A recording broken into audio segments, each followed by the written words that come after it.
In my past life, my sister secretly took my place in the bridal sedan to marry the Bear King, dreaming of a life of luxury. Little did she know, the Bear King was hideously ugly and obsessively controlling. Meanwhile, I married the Fox Prince in her stead, only for the Fox King to die, elevating me to Queen Consort in glorious triumph. Consumed by envy, she shattered my spiritual core on our mother's birthday. When I opened my eyes again, we had both returned to the day of our wedding.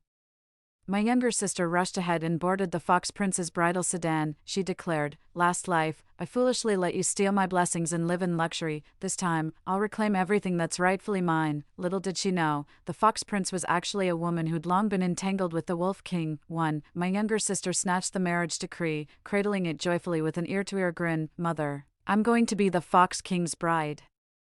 Mother hastily covered my sister's mouth while glancing around nervously. "Cleo, don't speak nonsense." Still brimming with excitement, my sister insisted. "I'm serious, Mother. Last lifetime, right after elder sister married the Fox Crown Prince, the Fox King died. So this time when I wed the prince, I'll surely become the Fox Queen." Haha, my heart skipped a beat the moment she said that. I instantly realized my sister had also been reborn. She no longer wanted to swap marriages with me. In our past life, when the Tiger Queen, ruler of all beasts, met with an accident, it was our father who saved her. As my sister and I happened to be of marriageable age, the Queen arranged our weddings by decree. I married the Bear King, while my sister was wed to the Fox Prince. The moment the divine messenger left, my sister threw a tantrum. "Father, I refuse to marry the Fox Prince. I want the Bear King instead." The Bear King's towering majesty and boundless strength make that foxy prince utterly unworthy. Father's face was full of helpless pity. This was decreed by the Tiger Queen. There's nothing I can do. My younger sister began smashing things. Why should she marry the Bear King when I'm clearly the prettier one? I watched her tantrum calmly without a word. After all, this was the Tiger Queen's arranged marriage. She couldn't possibly make waves. But then Mother unexpectedly said, Isla and Cleo are twin blossoms who've never left the clan, who's elder and who's younger is ours to decide. Since Cleo fancies the Bear King, why not let her take Isla's place? Before Father could speak, my younger sister threw her arms around Mother coquettishly, squealing, "Mom, you're the best. When I marry the Bear King, you'll be his mother-in-law. At the next forest gathering, all the animals will be fawning over you." Then she turned to Father, gushing, "Dad, just imagine, father-in-law to the Bear King, second only to the Tiger King, revered above all beasts. What an honor." Though Father had reservations, her sweet talk made him agree to the bride swap on the spot, without even consulting me. On the wedding day, she boarded my bridal palanquin and was carried straight into the Bear King's den. To her dismay after the marriage, she found the Bear King, though imposing and mighty, was hideously ugly, completely indifferent to her. Wholly obsessed with spiritual cultivation, by the time the Bear King finished his training and remembered his bride, she'd already succumbed to loneliness and secretly taken up with one of his subordinates. Cuckolding the Bear King was as good as signing a death warrant. Enraged, the Bear King tore the subordinate limb from limb, stripped his wife of spiritual power, divorced her, and sent her back to her family in disgrace. My sister became the laughingstock of the forest, scorned by everyone. Meanwhile, I ascended as the Fox King's bride, basking in glory while the woodland creatures fawned over me. Consumed by bitter envy, she believed the royal title rightfully belonged to her. During our mother's birthday celebration, she drugged my wine and shattered my spiritual core when I returned to pay respects. In our past life, the Bear Clan's bridal sedan arrived first. Mother and younger sister pinned me down together. Then my sister secretly took my place in the palanquin. This lifetime, unexpectedly, the Fox Clan's procession arrived earlier. My sister couldn't wait to drape the bridal veil over herself. Pausing beside me, she hissed, "Last time I foolishly let you steal my destiny and live in luxury. Now I'll reclaim everything that's rightfully mine. With your hideous face and the Bear King's monstrous looks, you two deserve each other." Watching my smug little sister gloat, I secretly laughed at her ignorance of the danger ahead. Though only slightly less attractive than her, she treats me like some hideous creature. What a joke. She thought marrying into the Fox clan meant paradise, unaware their females are secretly the Wolf King's harem. She's not just a crown princess. The Fox Prince she's betrothed to is actually a woman in disguise, long since become the Wolf King's plaything. The Fox clan is where beautiful women meet their doom, but I'll never tell Cleo these truths. The path was of her own choosing. With a faint smile, my crimson lips parted. "Then may you get your heart's desire, little sister." No sooner had the Fox clan's bridal sedan departed than the Bear clan's procession arrived. The Bear King didn't come in person, only his subordinate showed up. In my past life, it was this very bear official who had that illicit affair with my sister. The bear official looked at me with contempt. After all, Without the Tiger Queen arranging this marriage, our rabbit clan would never be worthy of the Bear King's status. Seeing the Bear King's absence, father repeated his words from the previous life. Why hasn't the Bear King come to greet his bride? A bear subordinate sneered mockingly. A measly rabbit clan isn't worthy of our king's personal attendance. Last time, this remark left father humiliated, but he swallowed his pride thinking of my sister's impending marriage. But now that I'm the one marrying the Bear King, and with father remembering my sister's imminent rise as Fox King's consort, he stood his ground when the bear's insolence cornered him, his face darkening with no concern for my fate, flying into a rage on the spot. If not for the Tiger Queen's arranged marriage, no common brute could ever wed a daughter of our rabbit clan. What vile creature dares speak to me? With that, the door slammed shut behind them without so much as a backward glance. I swallowed the bitterness in my heart. Since ancient times, parents have always played favorites between two children, even among us animals. My sister, with her honeyed words, coquettish charm, and striking beauty, was the apple of our parents' eyes. I was dull, honest, and terrible at sweet-talking my parents, so naturally, I was the least favorite. The bear underling spat a thick glob of phlegm at the gate before finally letting the bridal sedan proceed back to the Bear King's den.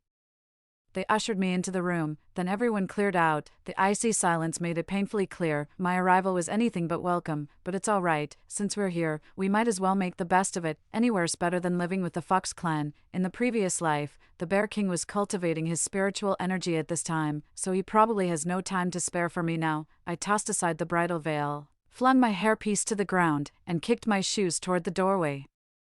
I began surveying my new dwelling. How wonderful to be free and unfettered at last. Those 3 days in the Bear King's cavern were the most carefree time I'd known since coming of age. What a shame, today's the day I have to return to my parents' home. I dragged my feet until nearly noon before finally reaching the doorstep. The moment Cleo spotted me, she dashed over faster than she'd ever run in her race against the tortoise, Isla.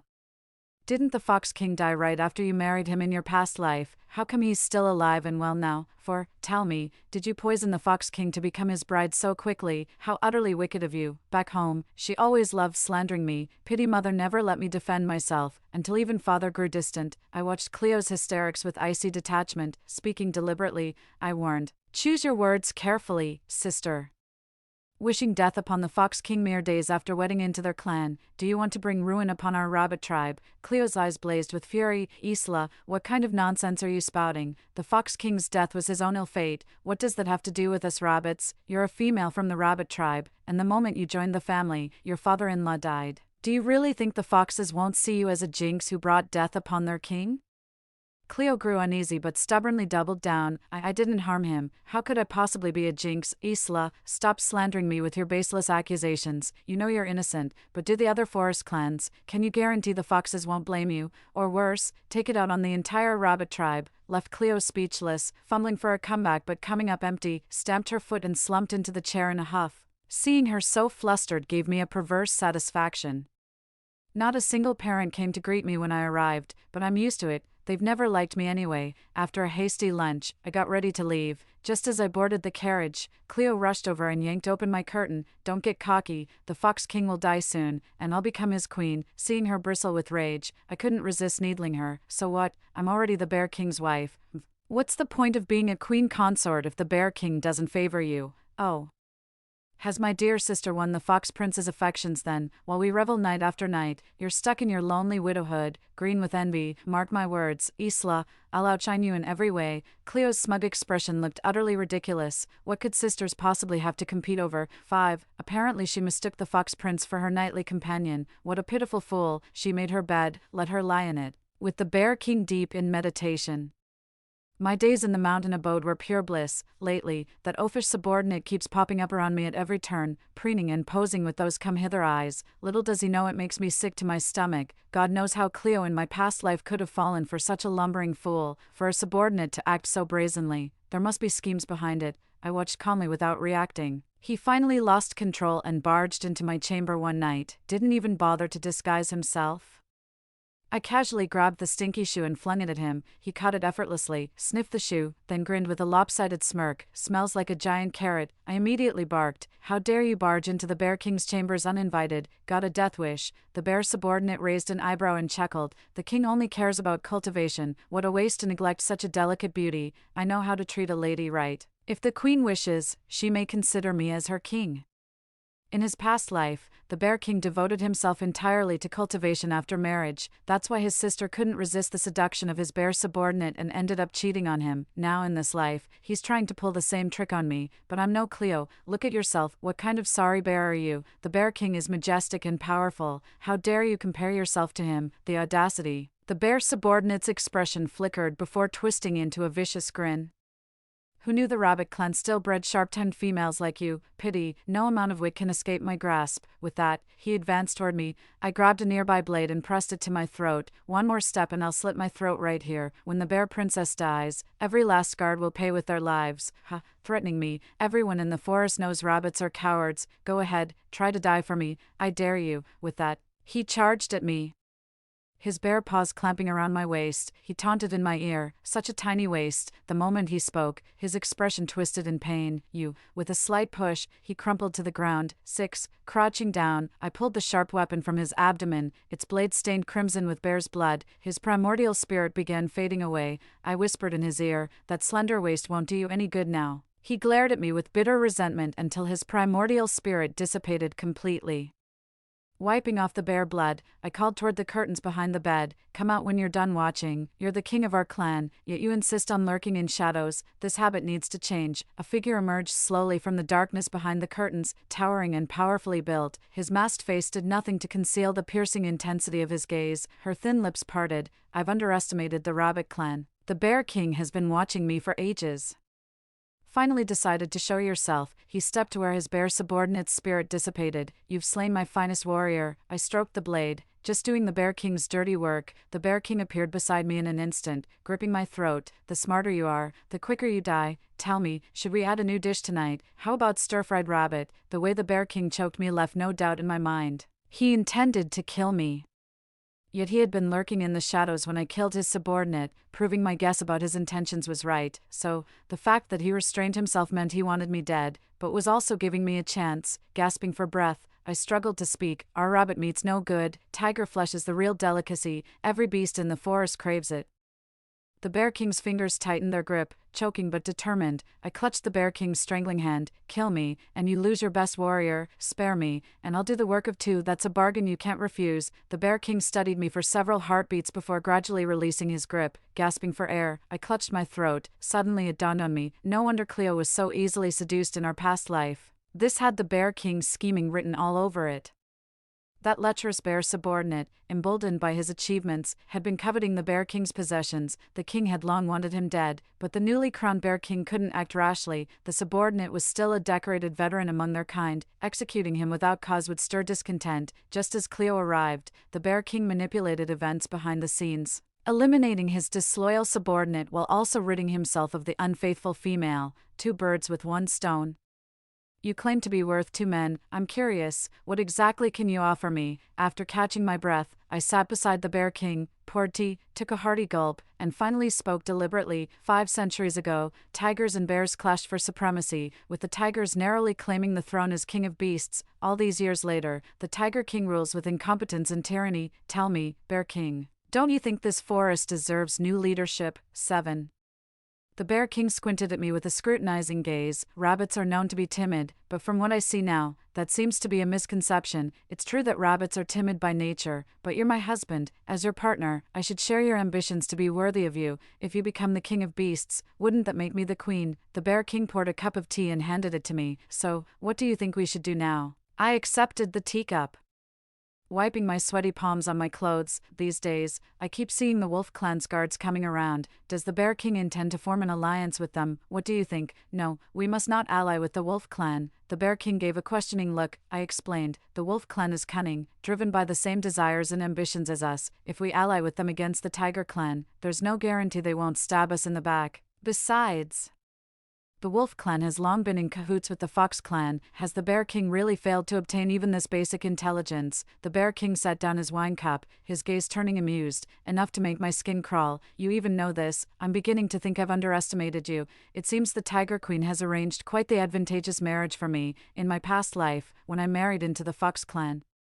The male who lifted my bridal veil on our wedding night was already in his prime, his sharp brows and commanding presence radiating authority without a word. This is hardly the demeanor befitting a newly adult fox prince, and he doesn't even carry the scent of his kind. My heart pounded silently in my chest. The male studied me for a moment before scoffing. What a disappointment, even our she-wolves are more pleasing to the eye. He dropped the bridal veil and stormed off in a huff. It suddenly dawned on me that Cleo, wishing me ill, had drugged me before the bridal procession to disfigure my appearance. Ironically, this became my salvation. That night, the fox crown prince never showed his face, the fox king died the next day, and from then on, the wolf king stopped hiding his true nature, openly flirting with the fox prince in my presence. The bear king then asked me, "So who do you think we should ally with?" I fell into deep thought, and after a long pause, the perfect candidate came to mind. 8. I looked at the Bear King, and he met my gaze. In unison, we both exclaimed, "The canine clan, the canine and bear tribes are legendary brothers in these woods, that's why we call them bear dogs for good reason." The Bear King and I were analyzing the power dynamics among the forest clans. As things stand, not only can we not ally with the wolf tribe, they've actually become our arch rivals. The wolves are in cahoots with the foxes. Plus the crippled clan. If we attack the tigers, we'll be surrounded. Against 3 forces at once, we'd stand no chance. Even eliminating the tigers wouldn't help. We must destroy the wolf tribe first. The Bear King toyed with his teacup and said, "The fox and badger clans merely cling to the wolves for survival, hardly a threat. Besides, all fox princes are female, making them even less intimidating." I gasped. "You actually know the fox princes are female?" The Bear King set down his cup. "Did you truly believe my bearkin were just idle fools?" My jaw dropped in astonishment. The fox prince was actually female, something I only discovered later. The fox king was a notorious womanizer with a harem, but the queen couldn't bear a male heir. Fearing for her position, she disguised the princess as the crown prince. This remained a secret unknown to any other forest clans. Little did they know, the Bear King had been aware all along. It seems I've underestimated the Bear King.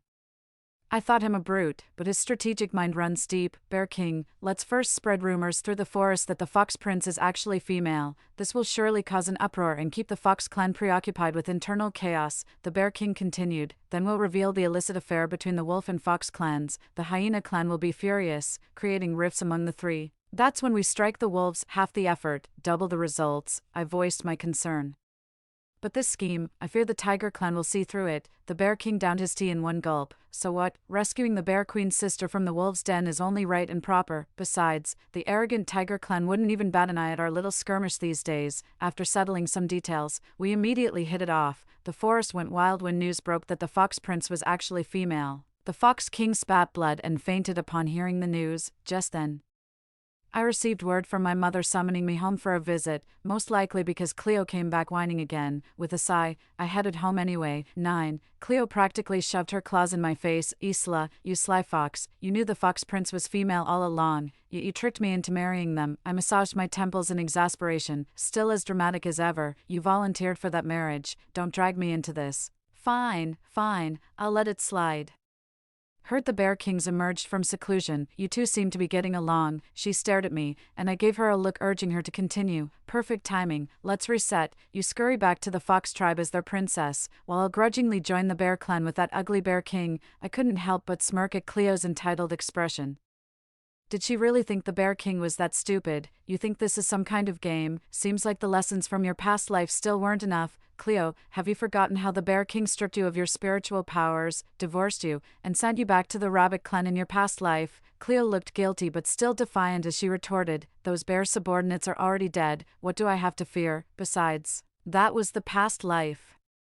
I refuse to believe the Bear King would choose an ugly rabbit like you over me in this lifetime. TCH, such a naive little sister. Do you have any idea who the Bear King is? We'd be fools to insult him." I leaned close to her ear and whispered, "You gave yourself to the Wolf King on your wedding night. What makes you think the Bear King would still want you? Where does this confidence come from?" I was deceived. The Bear King loves me. He wouldn't care about such things. Foolish. Mother has sheltered Cleo far too well. She knows nothing of the forest's dangers. A female who's been with another species, males wouldn't spare her a second glance. She'd be nothing but shame to them. Can't be bothered to explain more to Cleo. Such short-sightedness. Is being some petty princess really enough for you? We rabbits are small in stature and weak in combat, constantly bullied by other clans. Take this arranged marriage. The Tiger Queen didn't even consult my parents before decreeing it. acting like it was some grand favor, but she never considered how bears and foxes would ever look favorably upon rabbits like us. 10. If we want to stand tall in this forest, we must rise by our own strength. I'm just a humble doe from the rabbit clan, never daring to dream of becoming the queen of all beasts. The tiger, bear, wolf, and lion clans in this forest are all ruthless. I could never hold my own against them, but with a powerful mate by my side, I could become the most revered female in the land. Yet this status can't be maintained by beauty alone. A heart won by beauty alone is like dust on the surface, gone with the first gust of wind. In my past life, I fed the Wolf King countless schemes, wrapping him around my finger. Soon, the wolf, fox, and badger clans would have united to strike the tigers. Then my rabbit clan could finally stand tall under powerful protection. But Cleo ruined everything. Thankfully, after spending this lifetime with Bear King, I've realized he makes a much better partner. Otherwise, I would have torn Cleo to pieces. Seeing I was ignoring her, Cleo charged at me again. Isla, what's your problem? I'm talking to you. Switches back right now. Not wanting to argue with her, I laid my cards on the table. Stay safe with the Fox clan and keep yourself alive. The Bear King will come fetch you personally soon enough. Cleo's face lit up with delight. Really? I knew the Bear King would fall for me once he heard about my beauty. What a dumbass. After shaking off Cleo, I returned to the Bear clan. The Bear King has been waiting for me in his chambers for quite some time. The Fox King is unlikely to make it. The shocking news didn't surprise me. The aging and ailing Fox King, with only a female heir apparent, was bound to collapse under the strain. Then it's time we released our second piece of news. The Bear King raised an eyebrow at me. Did you visit the rabbit clan today? Yes, my sister came to me with her troubles. Then we must redouble our efforts to rescue your sister from her misery. Shortly after the second announcement was made, the Fox King met a sudden demise. After leaving my place in his previous life, the Wolf King went straight to the Fox consort's chambers with the Fox Crown Prince in tow. The Fox King caught them in the act and died of rage-induced heart failure on the spot.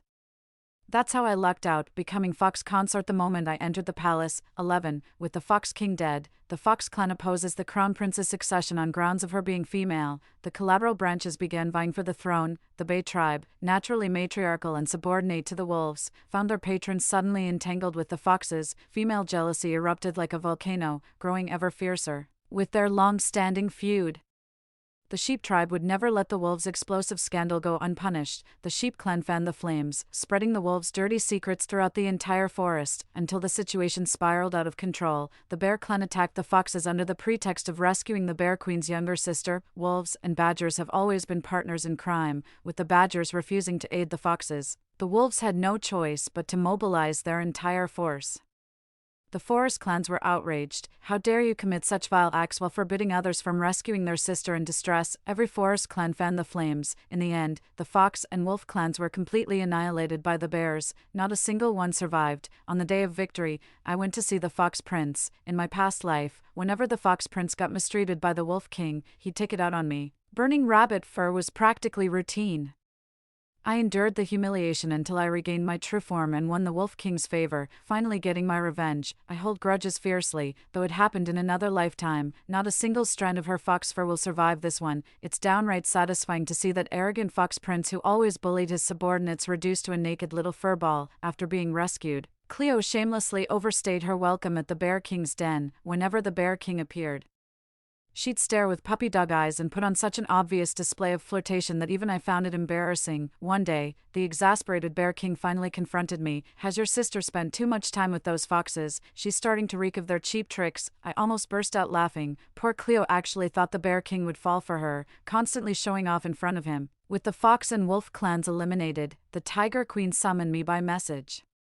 After consulting with the Bear King, I went alone to the Tiger King's lair to meet the Queen. The Bear King has been making quite a spectacle of himself in the forest lately. I bowed deeply. Your Majesty, the Bear King was simply desperate to rescue my sister. 12. The Tiger Queen tapped her teacup lid. Annihilating 2 clans in one go does suggest remarkable urgency. My heart sank. Your Majesty, you personally arranged my sister's marriage. The foxes concealed the groom's true gender, then offered her to the Wolf King instead. Does this mean nothing to our rabbit clan, or worse, does this mean nothing to your Majesty's authority? When the Bear King learned of this, he was furious. The Tiger Queen rules over all beasts. How dare they mock her like this, he declared. His actions weren't just to save my sister, but to uphold your Majesty's dignity. The Tiger Queen froze.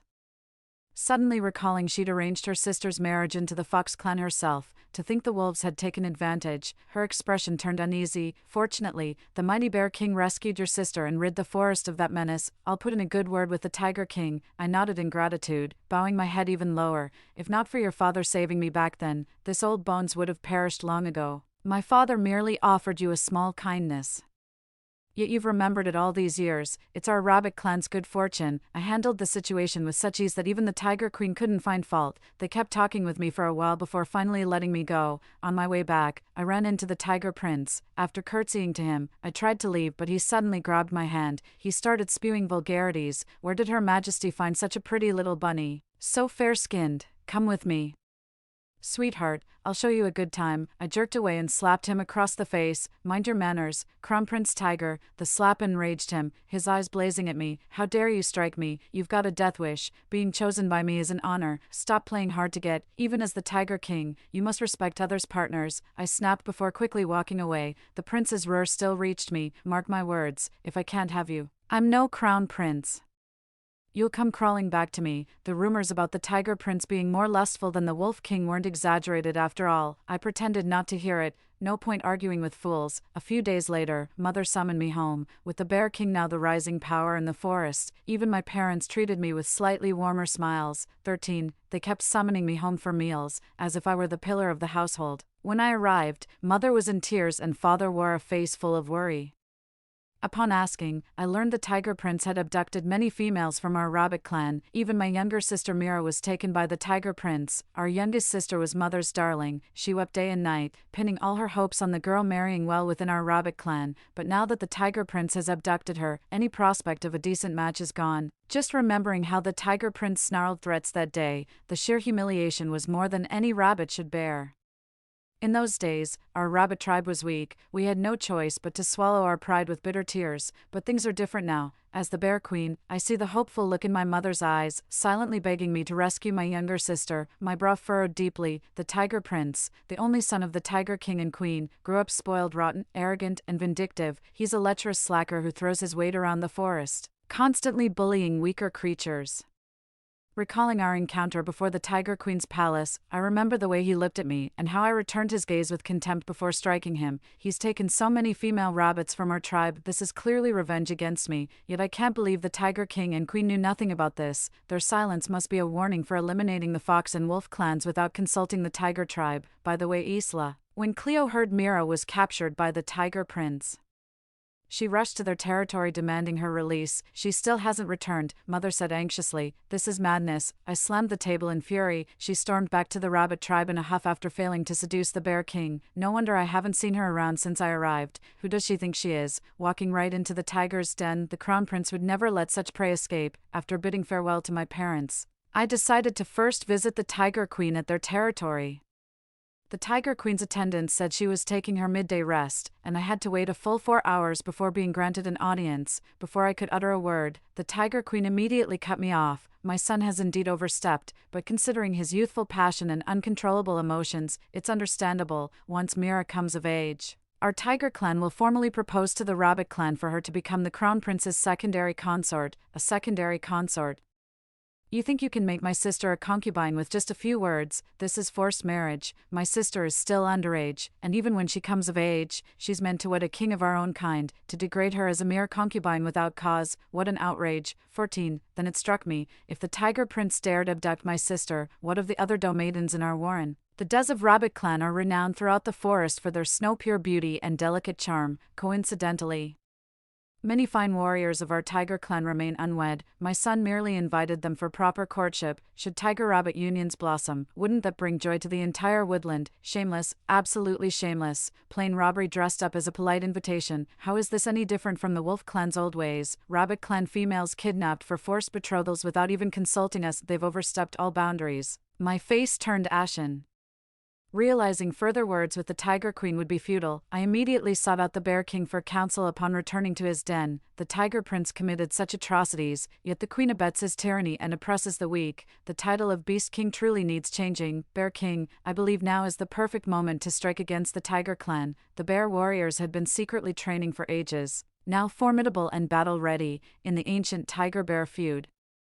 The tigers prevailed through treachery while the honest bears fought honorably and paid the price. The Bear clan had been simmering with pent-up rage for 5 centuries. The Bear King proposed replicating their ancestors' tactics that annihilated the Wolf and Fox clans, launch an attack on the Tiger clan under the pretense of rescuing my sister, but I have an even better plan. One that gives the Bear clan the most justified cause to rise up in rebellion.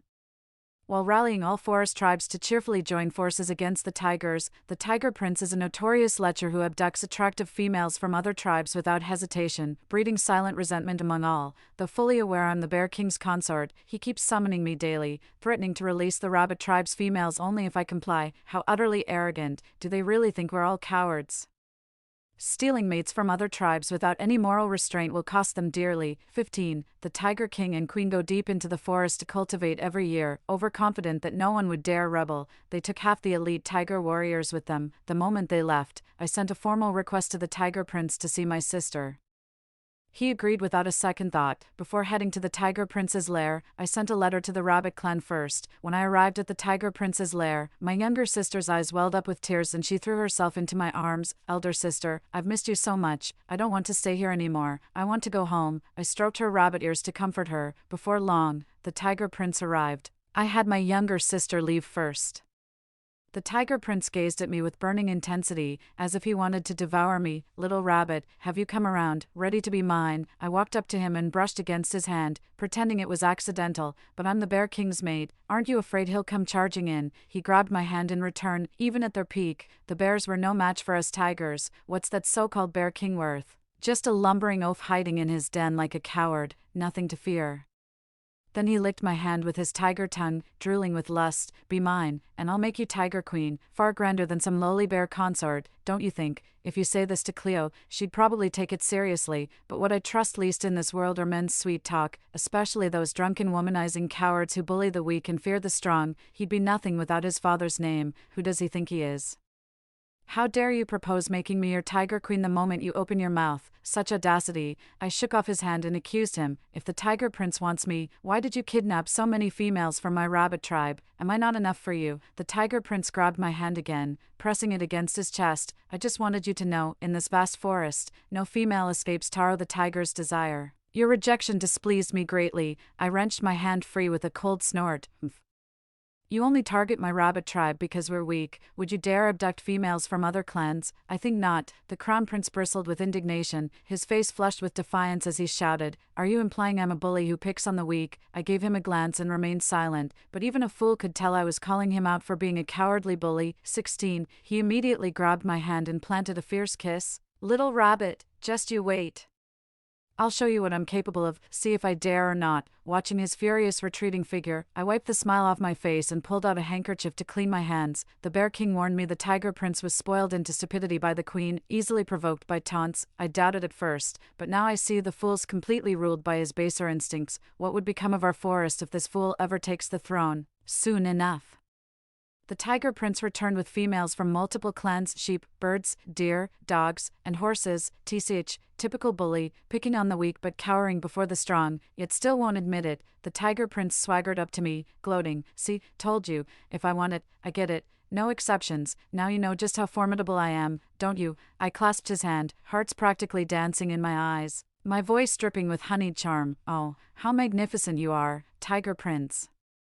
Compared to you, that so-called Bear King is just pathetic. The Tiger Prince grinned from ear to ear, eager to pull me into an embrace. His expression darkened. I said plaintively, but the Tiger Queen would never allow it. As long as I remain the Bear King's mate, there can never be anything between us. The Tiger Prince thumped his chest boastfully. Mother dotes on me above all else. Whatever I desire, she'll move heaven and earth to obtain it, little rabbit. Your aloof demeanor is precisely what charms me. As for the Bear King, I might graciously offer him a few females as compensation. Should he refuse such generosity, he'd be showing unforgivable insolence. Blushing, I threw myself into his arms, moved to tears. I took a few steps back, his strong arms wrapped around me. Little rabbit, I've been aching for you all this time. Come with me, as he tried to lead me to the bedroom. I pretended reluctance. My prince, it's still early. And there are so many ladies here, let's play a while longer. 17. The tiger prince glanced at the captured female, smirked wickedly, and readily agreed. I pushed him away, then fluttered my handkerchief across his face teasingly. Come catch me, tiger prince, catch me and I'm all yours. The tiger prince inhaled the handkerchief's fragrance with closed eyes before chasing after me in lustful haste. We drowned ourselves in decadent pleasures, reveling in endless feasts and song. A sudden bear roar reached my ears. The Bear King signaled to me. The bear clan has invaded, joined by the dog, sheep, rabbit, and horse clans. Every clan whose females he stole has come for vengeance. The Tiger King and Queen remain secluded in the mountains, while their useless heir lounges about. The Tiger Prince was completely wasted, still dragging the ewe around the dance floor, oblivious that his doom had arrived. I waved my bunny paw at him. Hey Tiger Prince, come drink with us. He staggered over with a lecherous grin. Hey there cutie, let's have some fun. I handed him a drink, which he downed in one gulp before pulling me into his embrace. Seizing the moment, I drew the same blade that had slain his bear subordinate and plunged it straight into the tiger's heart. His jaw dropped, sobriety hitting him instantly as he stared at me in disbelief. I twisted the blade deeper into his heart, yanking his whiskers with a vicious snarl. Oppress my rabbit kin.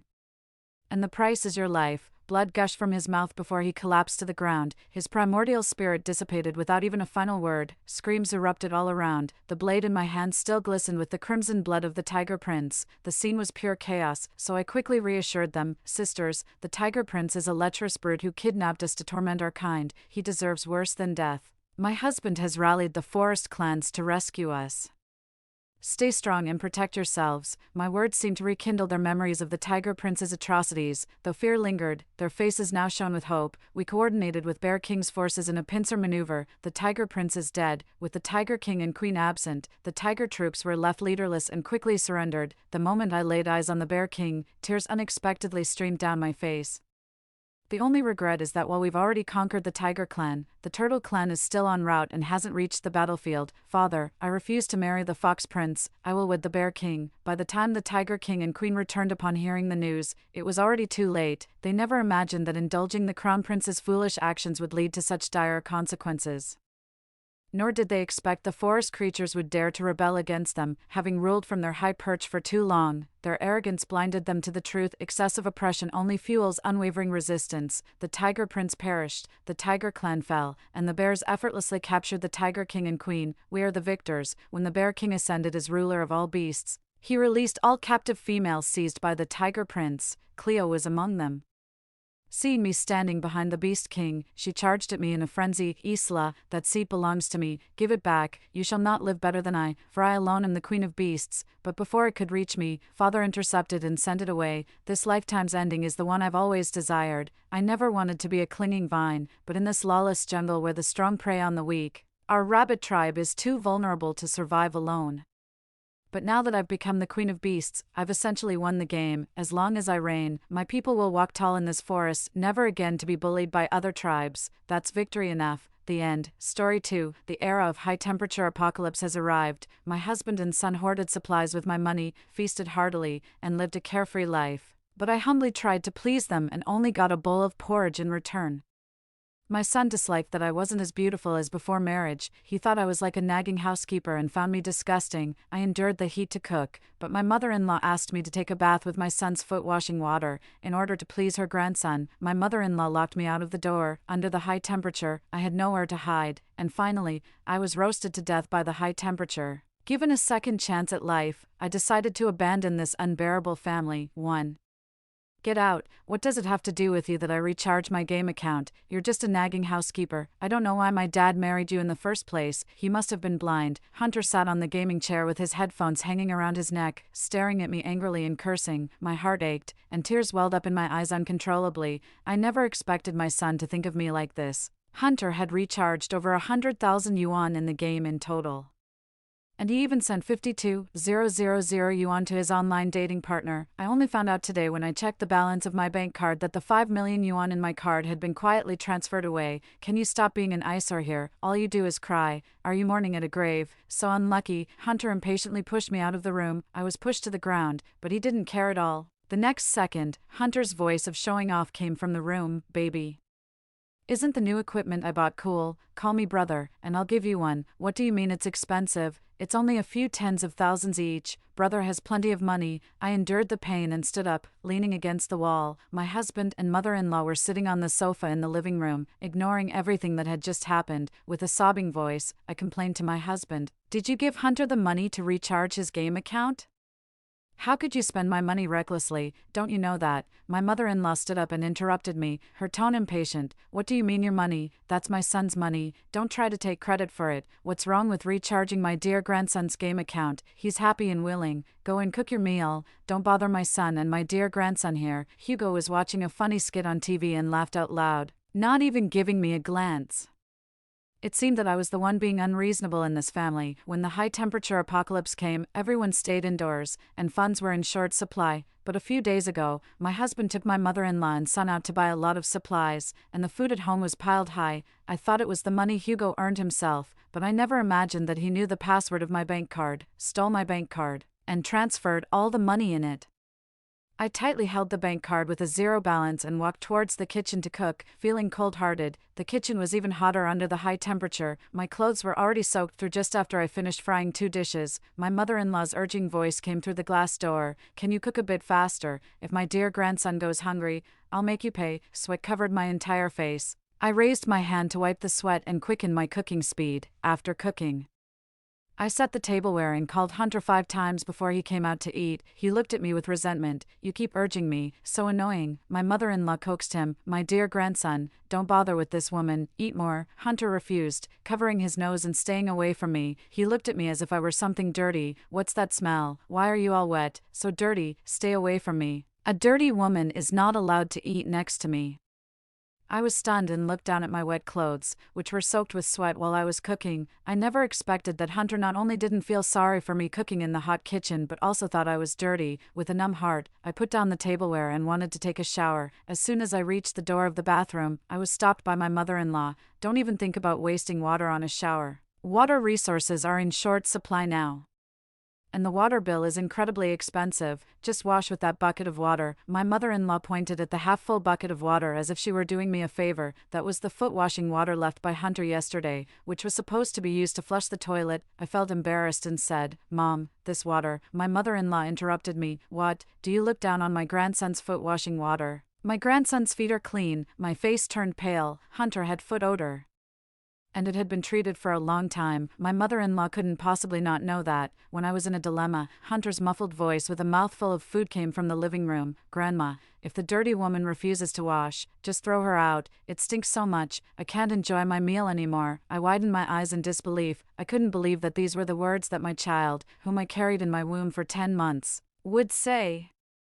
I refused to comply even at the risk of my life. I would never take a bath with Hunter's foot-washing water. Seeing that I didn't appreciate her kindness, my mother-in-law grabbed my hair and dragged me out of the door and locked it. I pleaded desperately outside, begging them to let me in. The temperature outside had reached 70 degrees Celsius. After cooking for over an hour, I was already exhausted. When I thought I was about to die, the door opened. My mother-in-law brought a bowl of porridge and put it in front of me. "Eat it. My dear grandson won't let you in. Just stay outside. You can come in when he calms down." My mother-in-law quickly closed the door, afraid that I would barge in. She didn't know that I had no strength left. After being exposed to the sun for an hour, I was already dehydrated. The porridge was right in front of me, but I no longer had the strength to get up, too. When I opened my eyes again, I was back a week before the apocalypse arrived. In my ears was the sound of Hunter swearing while playing games. I couldn't believe it and pinched myself. It hurt, thinking of all that happened in my previous life. I vowed never to make the same mistakes again. Hunter had been spoiled by my mother-in-law. Whenever I didn't let him do something, my mother-in-law would always muddle through and let him do it. Now I've thought it through.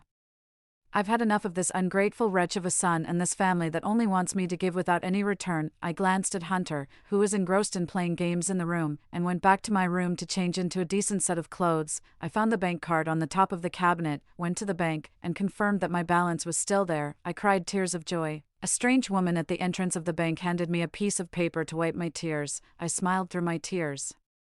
nodded, and thanked her. Even a stranger could show kindness to me, but my husband, with whom I had shared a bed for 18 years, and my child, whom I gave birth to after 10 months of pregnancy, couldn't. I changed the password of my bank card. With 5 million yuan in my pocket, I didn't want to go back to that suffocating home anymore. I took out my phone and flipped through it, but I didn't know where to go. A figure flashed through my mind, and I tremblingly clicked on that person's contact information. I was afraid that I would get the message that I had been blocked. The phone rang for 2 seconds and then was answered. The female voice on the other side was hoarse from just waking up. Hello. Hearing the familiar voice, I couldn't hold back my tears any longer and cried out, Kendall. 10 minutes later, I saw Kendall, whose hair was messy and who even wore her slippers on the wrong feet. But she still rushed towards me without hesitation. We hugged each other and cried together, ignoring the curious looks of others. We finally laughed after crying ourselves out. Kendall was my best friend. At that time, we had a falling out because she strongly opposed my marriage to Hugo. Since then, we hadn't seen each other for 18 years, and she didn't even show up at Hunter's full moon banquet. I thought we would never see each other again in this life. But I never expected that she had secretly removed my block long ago and was waiting for me to make up. Kendall took me to her villa. Only then did I know that she was still unmarried and living a carefree life alone. She poured me a glass of water. I sat on the sofa and thought for a long time. Kendall and I hadn't seen each other for a long time, and I wasn't sure if she would trust me. Laurel, just tell me if you have something to say. There shouldn't be any estrangement between us. I've always been your support. My eyes were red. I told her about my experiences in the previous life and explained to her how horrible the high-temperature apocalypse would be. What? Damn it. The Hugo family are all beasts. I told you Hugo wasn't a good person, and his mother isn't either. You just didn't believe me. Kendall jumped up, grabbed the baseball bat by the coffee table, and wanted to go out to settle the score with Hugo. I quickly held her back. Kendall, this isn't the time to think about them. The most urgent thing is to prepare for the high-temperature apocalypse. 3. Kendall still wasn't satisfied and cursed. That damned Hugo family. They deserved to die 10,000 times over. I just nodded obediently. The Hugo family would die. I was sure of it. Kendall liked reading novels and had read a lot of zombie apocalypse novels. After the initial surprise, she quickly accepted the fact that the upcoming high-temperature apocalypse would happen. Laurel, I trust you. I have quite a lot of savings. As long as you ask, I can take it out. Thinking of Hugo's act of transferring my property in the previous life and looking at Kendall in front of me, who was eager to give me her money, tears welled up in my eyes again. There was no time for sentimentality. Kendall and I tidied up and immediately set off for the largest supermarket in the area. Kendall and I took a round around the supermarket, each pushing 2 shopping carts. In the end, we filled 3 cargo vans with various supplies. We even thought of buying medicines, because we bought so much. It alerted the supermarket manager. Kendall and I looked at each other and agreed on our story, saying that we were from a family-owned company and were going to hold an event recently. Fortunately, the manager didn't ask any more questions. After buying and paying for everything, I was already exhausted and just wanted to take Kendall home. Kendall stopped me and took me to the clothing city on the 2nd floor. I thought she was going to buy clothes, but unexpectedly, she took several sets of clothes and stuffed them into my arms, asking me to go and change. You can never go back to Hugo's home. Look at how they've tortured you. After changing my clothes, I stood in front of the full-length mirror. I didn't react at first. I couldn't believe I could look so good. There were tears in Kendall's eyes as she praised me. This is the you I know, the shining Laurel. I forgot how many years it had been since I last wore new clothes. I had been thrifty and economized just for that family, but in the end, I found out that I was a joke. I also forgot that before marriage, I was a confident, fashionable, and beauty-loving person. I excitedly hugged Kendall and shed my 3rd tears since being reborn. I vowed that this would be my last time. As for that home filled with unbearable memories, I would never set foot in it again in my life. We went on a crazy shopping spree for a lot of clothes, and in the end, Kendall paid for them. Don't fight me on this. I'm here to celebrate your new beginning. I nodded. I was grateful that God had given me this chance, and I was glad that I still had Kendall. When we got home, Kendall cleared out a room specifically for storing food. Looking at the room filled with food, I felt extremely at ease. Kendall ordered takeout, which she called eat a few more meals while we can still order takeout. Since getting married, I rarely ordered takeout. I always cooked by myself, both to save money and for the health of my family. Looking at the table full of fried chicken and beer, I thought, to hell with saving money and to hell with being healthy. After taking a sip of beer,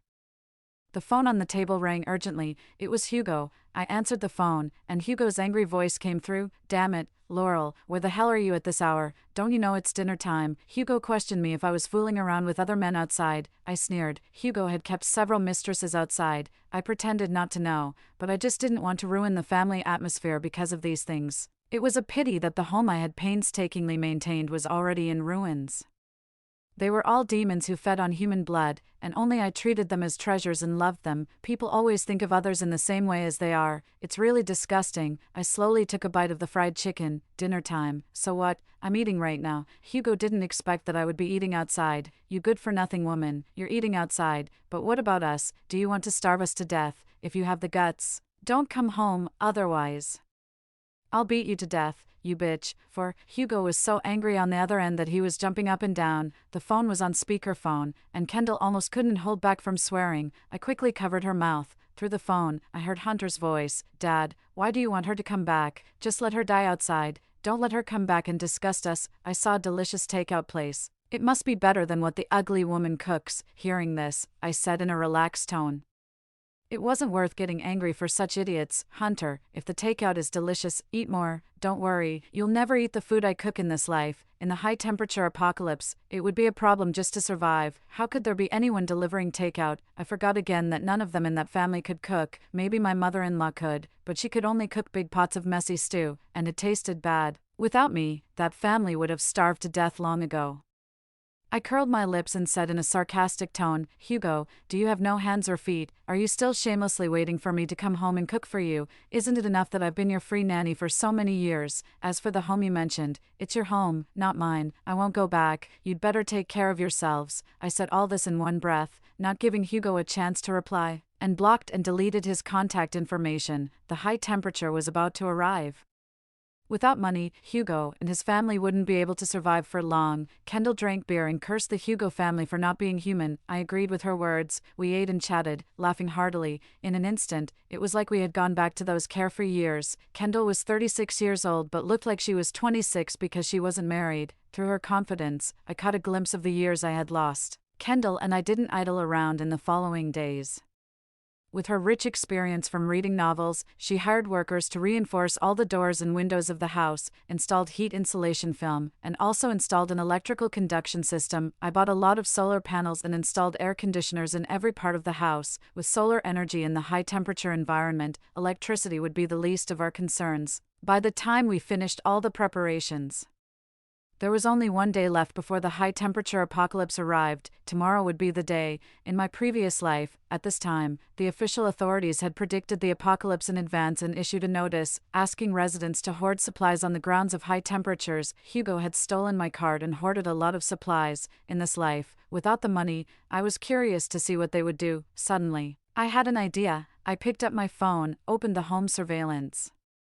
The surveillance was installed at Hugo's request when there were thieves around before. He was afraid of property losses at home, but now it had become my powerful tool. I had protected the surveillance system well, and it quickly connected to the live feed of my home. On the other end of the screen, they were in a complete mess, running around in a frenzy. They didn't even sit on the living room sofa anymore. 3 generations of the family, grandparents, parents, and children, were pacing around the sofa. That damned woman took the bank card. I should have beaten her to death. Hunter had a fierce expression on his face. Dad, what should we do now that we don't have any money? The authorities have said that we need to stockpile supplies. No, a pack of instant noodles costs 100 yuan outside. It's all that woman's fault. Why does she have the right to take the money away? Dad, let's call the police. I couldn't help but laugh out loud. Calling the police.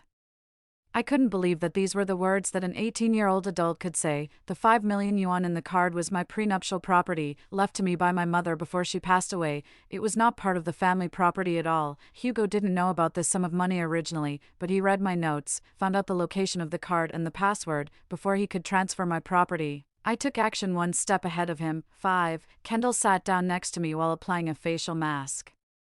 She semi-forcefully put a mask on me too. These days, Kendall had been making sure I applied a facial mask every day. A woman's face is the capital of her confidence. She watched the phone screen with me. On the other side of the screen, my mother-in-law, tired from pacing around, sat on the sofa, while Hugo was making a call to a loan shark because no one would lend money through regular loans now. Hugo's tone was irritable. It seemed he hadn't managed to borrow any money. Damn it.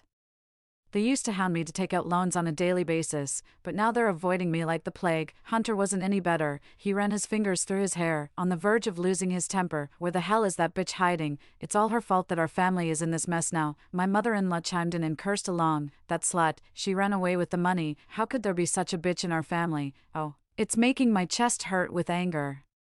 Hunter immediately put on an innocent look and leaned close to his grandmother. Grandma, don't you have a gold bracelet? I heard it's quite valuable. There was nothing but greed in his eyes. My mother-in-law quickly covered her wrist. She had always been greedy for money. No, my dear grandson, Grandma's bracelet isn't worth much. Hunter glanced at Hugo, and the two of them exchanged a look, ignoring the old woman's cries. They forcefully took the gold bracelet off her wrist. Dear grandson, this is the only gold bracelet Grandma has. Grandma will leave it to you in the future. Please give it back to Grandma now. Hunter waved the gold bracelet in his hand, looking very proud.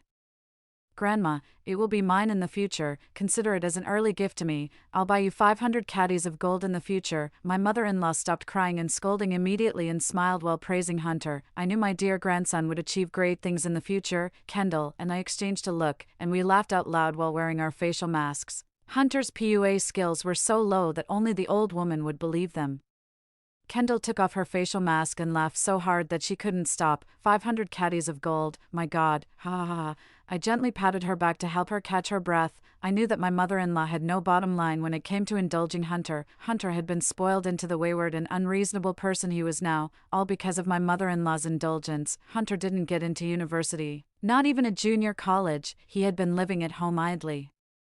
After he turned 18, I suggested that he go and find a job. Unexpectedly, my mother-in-law scolded me for being heartless, saying that I was making her dear grandson suffer. Since then, I never made that suggestion again. Hunter had been living like a spoiled young master at home, with everything served on a silver platter. Since he was spoiled by my mother-in-law, she had to bear the consequences herself. In fact, I had forgotten when exactly Hunter started to become so unreasonable. Maybe he had been like this since he was a child and had never shown me any kindness. I was relieved to see that Hugo's family was in such a mess now. My mother-in-law's gold bracelet didn't weigh much at all, and with prices rising rapidly, even if they sold it, they couldn't buy much. Kendall and I went to the basement of the villa. The basement was a medium-sized KTV. I couldn't help but exclaim, Kendall, you've really earned a lot these years. Kendall smiled proudly. I didn't lie to you. Did I? I said I would get rich and take care of you, and now I've finally achieved it. I've finally been able to live a life where I'm with you every day. Don't worry, I will never let anyone from Hugo's family bully you again. If they want to bully you, they have to step over my dead body first. I had always felt guilty towards Kendall since we reunited because she was really too good to me. So good that I wasn't sure if I deserved it. Perhaps she noticed my momentary low mood. Kendall held the microphone and spoke each word solemnly, as if making a solemn declaration. Laurel, you are my best friend, you are in this life, and we will still be best friends in the next life. I don't regret meeting you at all. You've suffered a lot after you got married. I hope you will never suffer again in this life or the next, not even suffering. From now on, you will definitely live a sweet life. With a smile on her lips, in the dimly lit private room, she was like a beam of light, illuminating me without hesitation. 6. Kendall and I had a wild time until the early morning. We counted down to the arrival of the apocalypse. Before going to bed, I turned on the surveillance. The lights were still on in the early morning. As expected, Hugo's family didn't disappoint me. My mother-in-law's 10-gram gold bracelet couldn't sell for much money at all. Hugo went out happily but came back dejected. The prices outside had risen to an immeasurable level, and no one wanted to buy his gold. Since he didn't get any money from selling it, he threw the gold bracelet back to my mother-in-law. Gold is useless now. Mom, why didn't you sell it earlier and stockpile some food? What's the point of buying gold? Those people are all so practical. They only want food and don't care about money. Now that we can't sell it, we're just waiting to starve to death. My mother-in-law knew she was in the wrong. She never expected that the gold bracelet she was so proud of had now become worthless trash. As soon as Hunter heard that they might starve to death, he panicked. I don't want to starve to death. Grandma, save me. My mother-in-law wiped his tears lovingly. Okay, Grandma won't let my dear baby starve to death. Don't worry. Just as I was wondering what else my mother-in-law could do, her voice came through the surveillance. Sinister and cunning. Call your slutty mother.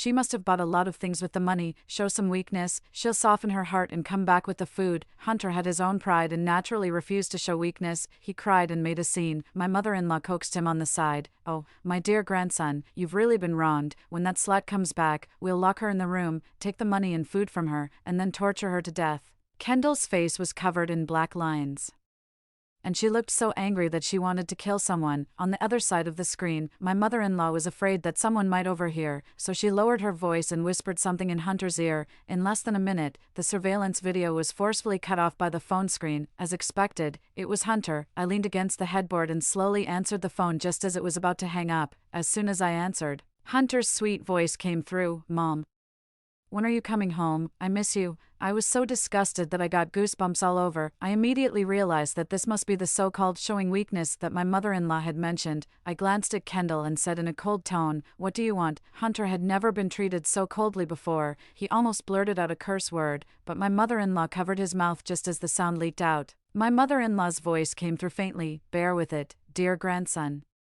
We'll make her pay later." I raised my eyebrows. I knew that their family couldn't come up with anything good. I interrupted Hunter before he could say something to disgust me. "Hunter, don't you think that being humble will make me come home? Save it, don't try to disgust me. And Grandma, please keep your plotting a little quieter next time. I'm not deaf." And Hugo, who's been silent over there, "You not only lack the responsibility of a man, but you don't even deserve to be called a man." I kept talking and scolded each of them one by one. They didn't expect me to be so assertive because I had always played the role of a good mother, a good wife, and a good daughter-in-law. Hunter was the first to react. He cursed. I didn't want to listen, so I hung up the phone, blocked and deleted his contact information, and pulled out the phone card and threw it away. Even if they wanted to find me, it would be impossible for them to do so. 7. On the third day after the apocalypse arrived, the whole city was shrouded in heat. The temperature outside had risen from the usual 30 degrees Celsius to 70 degrees Celsius. No one went out anymore. They were just barely surviving on the supplies they had stockpiled. The internet was still working.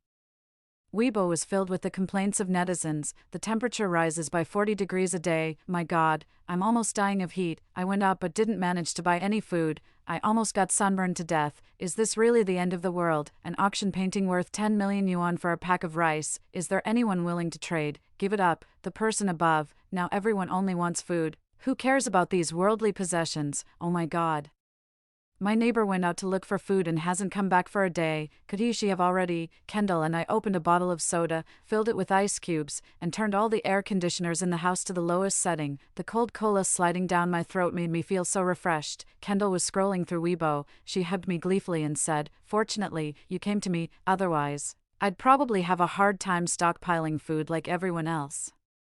I didn't really believe that. Kendall had always liked to stockpile supplies. Even without me, she could live well. Just that her equipment might not be as complete. The large TV screen was showing the surveillance video of Hugo's family in real time. It was only the third day, and they had already run out of food and supplies. Even drinking water had become a luxury. I don't know how much time had passed, but cries erupted from Hugo's family. To be precise, it was my mother-in-law's cries.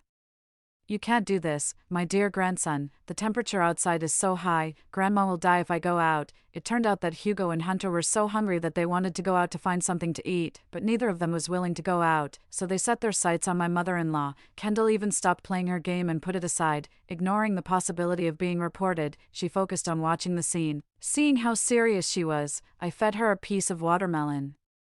In the video, Hugo had a fierce look in his eyes, but his tone was very soft. He had always valued his own life. "Mom, didn't you say you would do anything for me? Now we're about to starve to death. It's most suitable for you to go and find food. People will surely show mercy to you because you're an old woman." As he spoke, he pushed my mother-in-law towards the door. The old woman clung to the door and cried loudly, "You unfilial son. You want to kill me, dear grandson, dear grandson.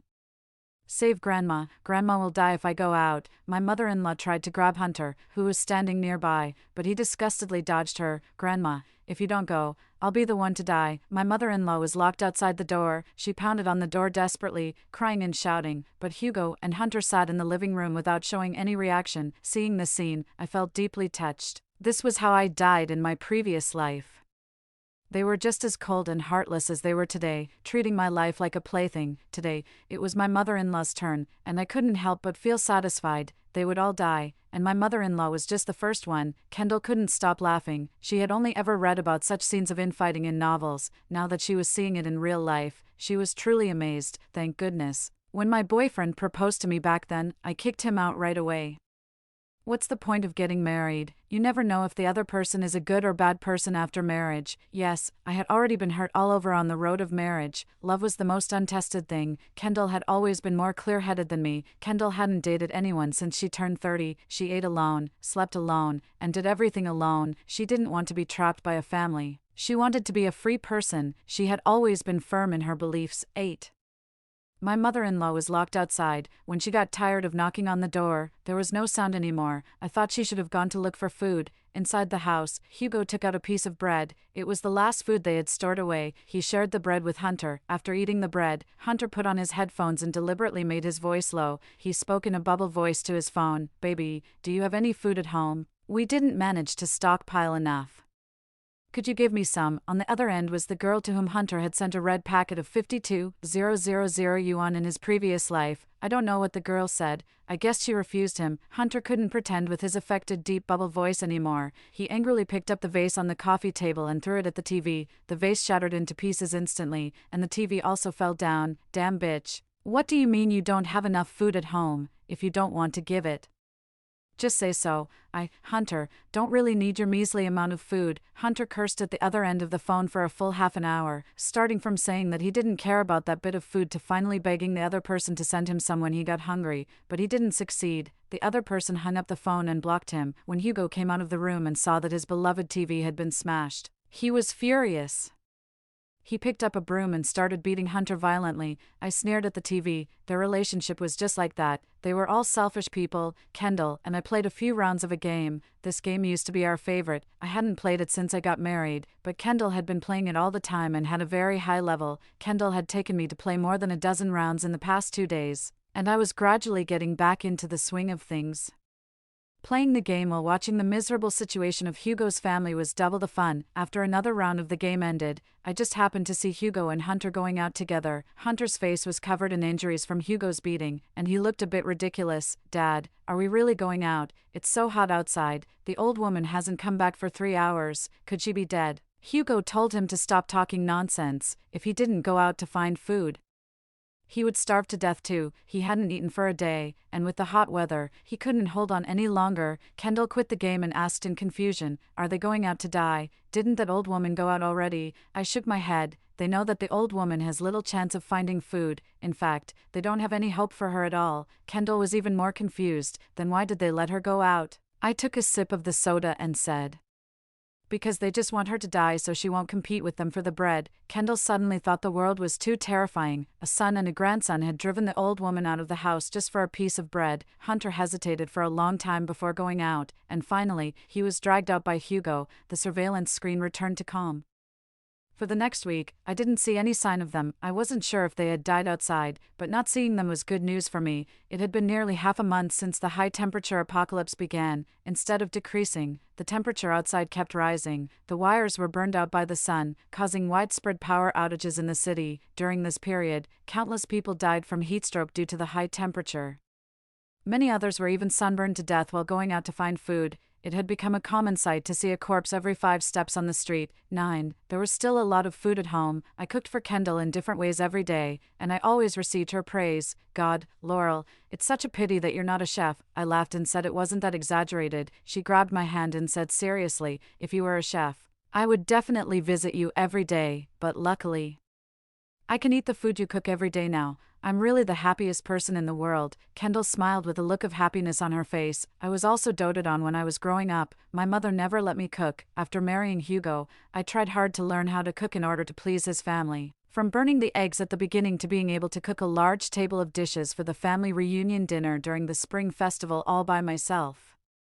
After I finished cooking and cleaning up the oil stains in the kitchen, there were only leftovers on the table. I thought I was happy too. From now on, I would only cook delicious food for Kendall. The days of staying indoors were indeed a bit boring, but with Kendall around, they became interesting. I was happy no matter what I did with her. We could talk all night until dawn without having to worry about anything. I had already forgotten about Hugo's family in my heart. I had already defaulted that they couldn't survive. 2 days later, after Kendall and I had lunch, I put the dishes into the dishwasher, and Kendall was cutting fruits. Suddenly, she exclaimed and ran towards me. I thought she had cut her hand. I checked her in a hurry. I only felt relieved when I didn't see any wounds. Come on, I'm not hurt. Look at these two people on my phone. Aren't they Hugo and Hunter? I looked at her phone. The people in the video were indeed Hugo and Hunter. I was a bit surprised. They were actually still alive. Their vitality was even stronger than that of a cockroach. The title of the video was "Caught Two People Stealing Food and Broke Their Legs." Everyone, did I do the right thing? In the video, Hugo and Hunter were tied up together with hemp ropes, perhaps due to the pain. Their faces were twisted and they were moaning. Their faces were pale due to lack of water and food. Their lips were completely peeled and turned outward, and their eyes were sunken in. They were almost unrecognizable from being so thin, but they still stared fiercely at the blogger. The blogger should be from a wealthy family. There were several bodyguards in black suits and sunglasses around him. It was probably the blogger and his bodyguards who beat Hugo and his son. After watching the video, I clicked on the comments section. I thought the comments would be a flood of scolding towards the blogger. After all, stealing didn't deserve such punishment, but to my surprise, it was the opposite. The comment section was filled with scolding, all of which were directed at Hugo and his son. In this kind of weather, stealing someone else's food is like cutting off their way of life. I support the blogger. The use of the word "it" is great. I had my food stolen yesterday too. Half of my limited stockpile was stolen. They're really goddamn beasts. The blogger is too kind. I despise people like this. You can't steal food no matter what you steal. The two people in the video look so scary. They have a super masculine feel. Anyway, they don't look like good people. There were only more than 100 comments in the comments section. Due to the power outage caused by the high temperature, most people no longer had the right to go online. I scrolled to the bottom of the comments, and there were only a few comments speaking up for Hugo and his son, as expected. Those few netizens' comments were drowned out. Although Hugo and his son weren't dead, they didn't seem to be in a good condition either. The video was from the same city yesterday. I clicked on the blogger's homepage. The blogger had updated a video. In the latest video, Hugo and his son were thrown on the asphalt road, and the ropes on their bodies had been untied. I don't want to cause a death, so I'll just leave them here. Whether they live or die is up to God. After being untied, Hugo and his son dragged their broken legs and crawled on the road, trying to leave. What's wrong with recharging my dear grandson's game account? He's happy and willing. Go and cook your meal. Don't bother my son and my dear grandson here. In the comment section, people praised the blogger for being kind and generous. I held back my laughter and exited the video, then returned the phone to Kendall. They deserved what they got, since they had been punished by others.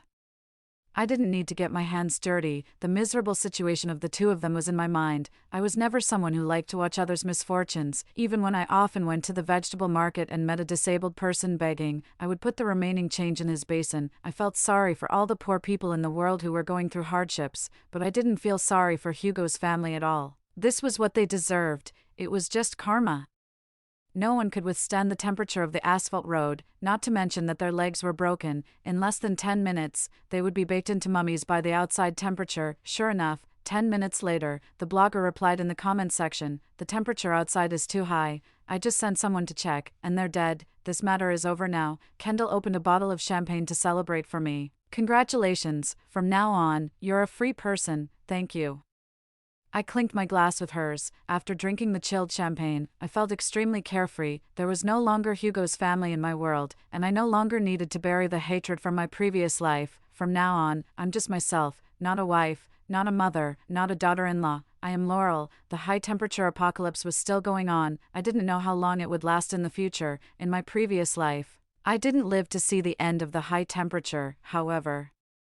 I was sure that our supplies would definitely last until the end of the high-temperature apocalypse. Our future was extremely bright. Story 2. After the apocalypse began, I turned into a conscious zombie. That day, while chasing ordinary humans for fun, I suddenly heard a familiar voice that made me shiver. "Mia, stand up straight." I turned around and there was Mrs.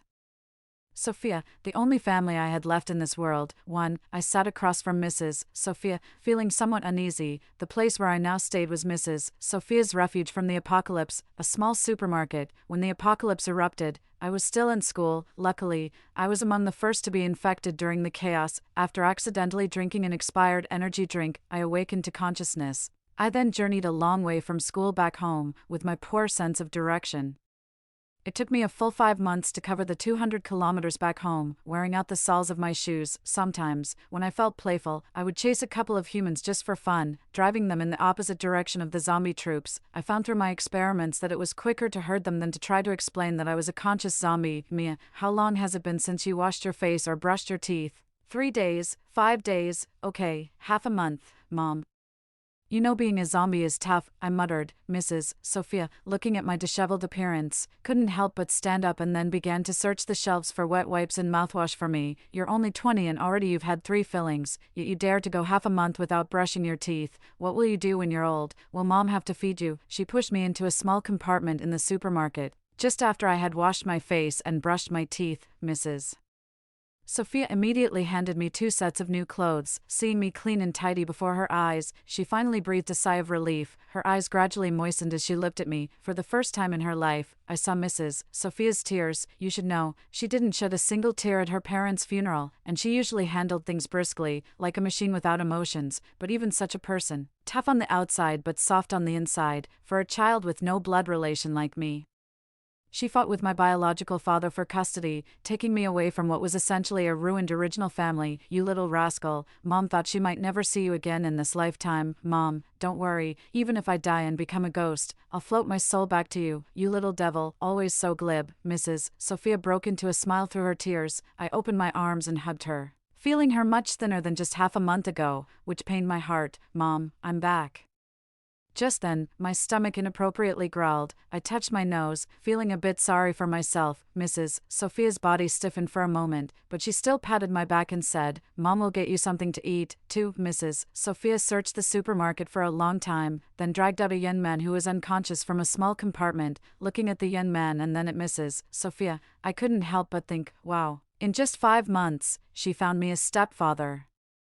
Weren't we supposed to live just the 2 of us for a lifetime? And he's quite the young handsome man. I never would have guessed Mrs. Sophia had such taste. No wonder Uncle Lee next door never stood a chance. But you shouldn't just pick up men from the roadside. As the saying goes, at best they turn out to be Li Chingyin, at worst Fu Xinxing. He won't live long. You should eat him, Mrs. Sophia said, her eyes becoming sharp as she suddenly produced a fruit knife, ready to butcher him right there for me. Wait, Mom, show mercy. Just ordinary food will do. I don't eat humans. I get diarrhea if I eat humans, not to mention toothaches and even athlete's foot. Goodness, Mrs. Sophia was about to feed me this man. I swallowed hard and quickly intervened. Stepping in front of the young man, I saw cold sweat on Mrs. Sophia's temples and her trembling hands. She was scared too, but for my sake, she decided to use this person as my food. While I was explaining this to Miss Sophia, the young man who had been lying behind me woke up and, ungratefully, grabbed my throat. Give me water, or I'll kill your daughter. Really, I know it's not the time to laugh, but I had already revisited all the sad events of my life in my mind. It's a joke, really, a frail man threatening a zombie. I easily broke his grip on my neck and dislocated his wrist in the process. I turned around to look at him as he fell to the ground, giving him a classic villain smile. Do you know who you're threatening? You're threatening a young and promising zombie. I rolled my grayish-white eyeballs and watched him pull a carrot out of his chest with his other healthy hand. Miss Sophia stood by my side, holding a finely crafted handgun. Miss Sophia and I sat down to eat. We used some rope from the supermarket to tie the man up and gagged him with cloth to keep him from shouting, placing him aside to watch us dine. I swear this was the best meal I've had in 5 months, thanks to Miss Sophia's efforts. I even got to eat fresh greens in this apocalyptic world, and she grew them herself. Miss Sophia is quite a competent mother, so I'm determined to do everything I can to ensure she survives. At night, while Miss Sophia rested, I went to find the man who managed to threaten us with a gun during the apocalypse. How about we make a deal? I'll take you back to the base, and you make sure my mom can live well once we're inside, Mr. Researcher. I pulled out a tag with his identity information on it. The man looked at me, raising his hand that I had dislocated. I kindly set it back in place and then shook his hand. Pleasure doing business. I removed the cloth from his mouth, and he used the tip of his tongue to ease the soreness in his mouth, then looked at me. You and your mother are quite something.